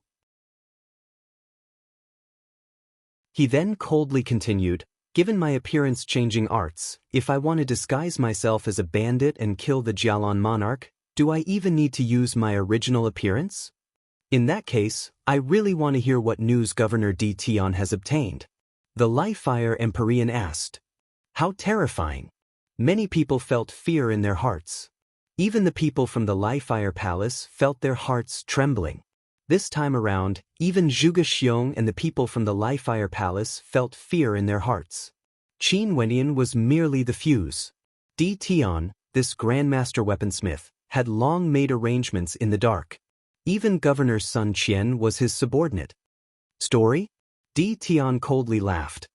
He turned his gaze in the direction of Zhuge Xiong only to see a figure flashing there, instantly appearing beside Di Tian. Lifelong City, Xinyuan Clan. Zhuge Xiong's expression froze as he stared in a daze at the person beside Di Tian. However, right now, it was no longer a question of who killed Qin Wendian. There was basically no way to explain this because they had no evidence at all. Di Tian's domineering voice caused the atmosphere to grow even more tense.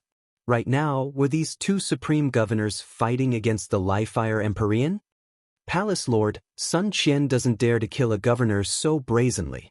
I can only report this to the supervisory commander.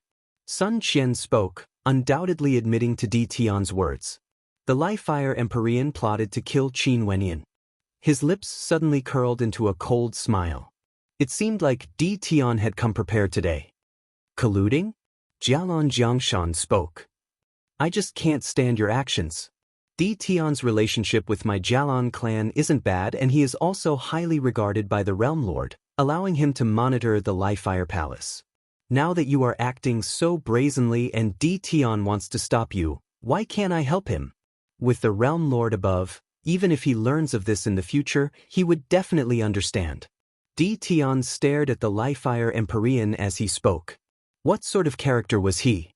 His immortal sense was so powerful that it could cover a boundlessly vast area. How could he not know that his old rival had personally come here? Could it be that Qin Wenin already knew everything and even colluded with Di Tian? I, Di, am highly regarded by the Realm Lord. Since I encountered such a matter, even if I can't interfere, I have to do my best. Di Tian spoke, staring at the Li-Fire Empyrean. If the Palace Lord wants to do this, Di Tian can only play along. This matter has to start from Governor Qin Wenin. Back then, Governor Qin once had an extraordinary relationship with the bandit Yi Qianyu. After that, the Li-Fire Empyrean captured Yi Qianyu and made use of Qin Wenin to become the northern governor. Everyone in Li-Fire City knows of his intentions. However, as Governor Qin displayed his brilliance at the lifelong banquet, the Li-Fire Empyrean started to fear his growth. This was because Governor Qin was no longer under the Li-Fire Empyrean's control. Hence, the Li-Fire Empyrean used the matter of the Jialan monarch's death to frame Governor Qin, wanting him to head to the Li-Fire Palace and kill him on the spot. Dead people have no way to defend themselves. At that time, the Jialan monarch could only be killed by Governor Qin. Am I right? Zhuge Xiong, you were the one who came up with this idea, right? As expected of the brains of the Li-Fire Empyrean. Di Tian glanced at Zhuge Xiong.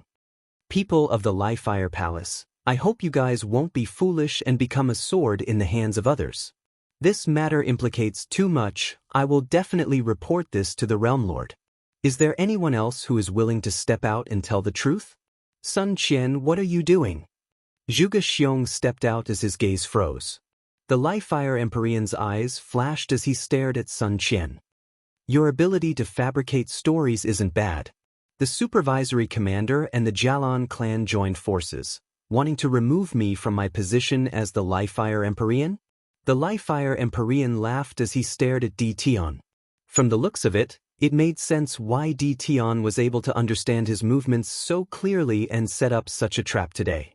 Qin Wenin and Di Tian rose to fame at the same time, both at the lifelong Realm Lord's banquet. At this moment, they were facing the same character, the supreme character of Li-Fire City, the Li-Fire Empyrean. But what was going on with this Di Tian exactly? Grand Governor, do you have any proof for your words?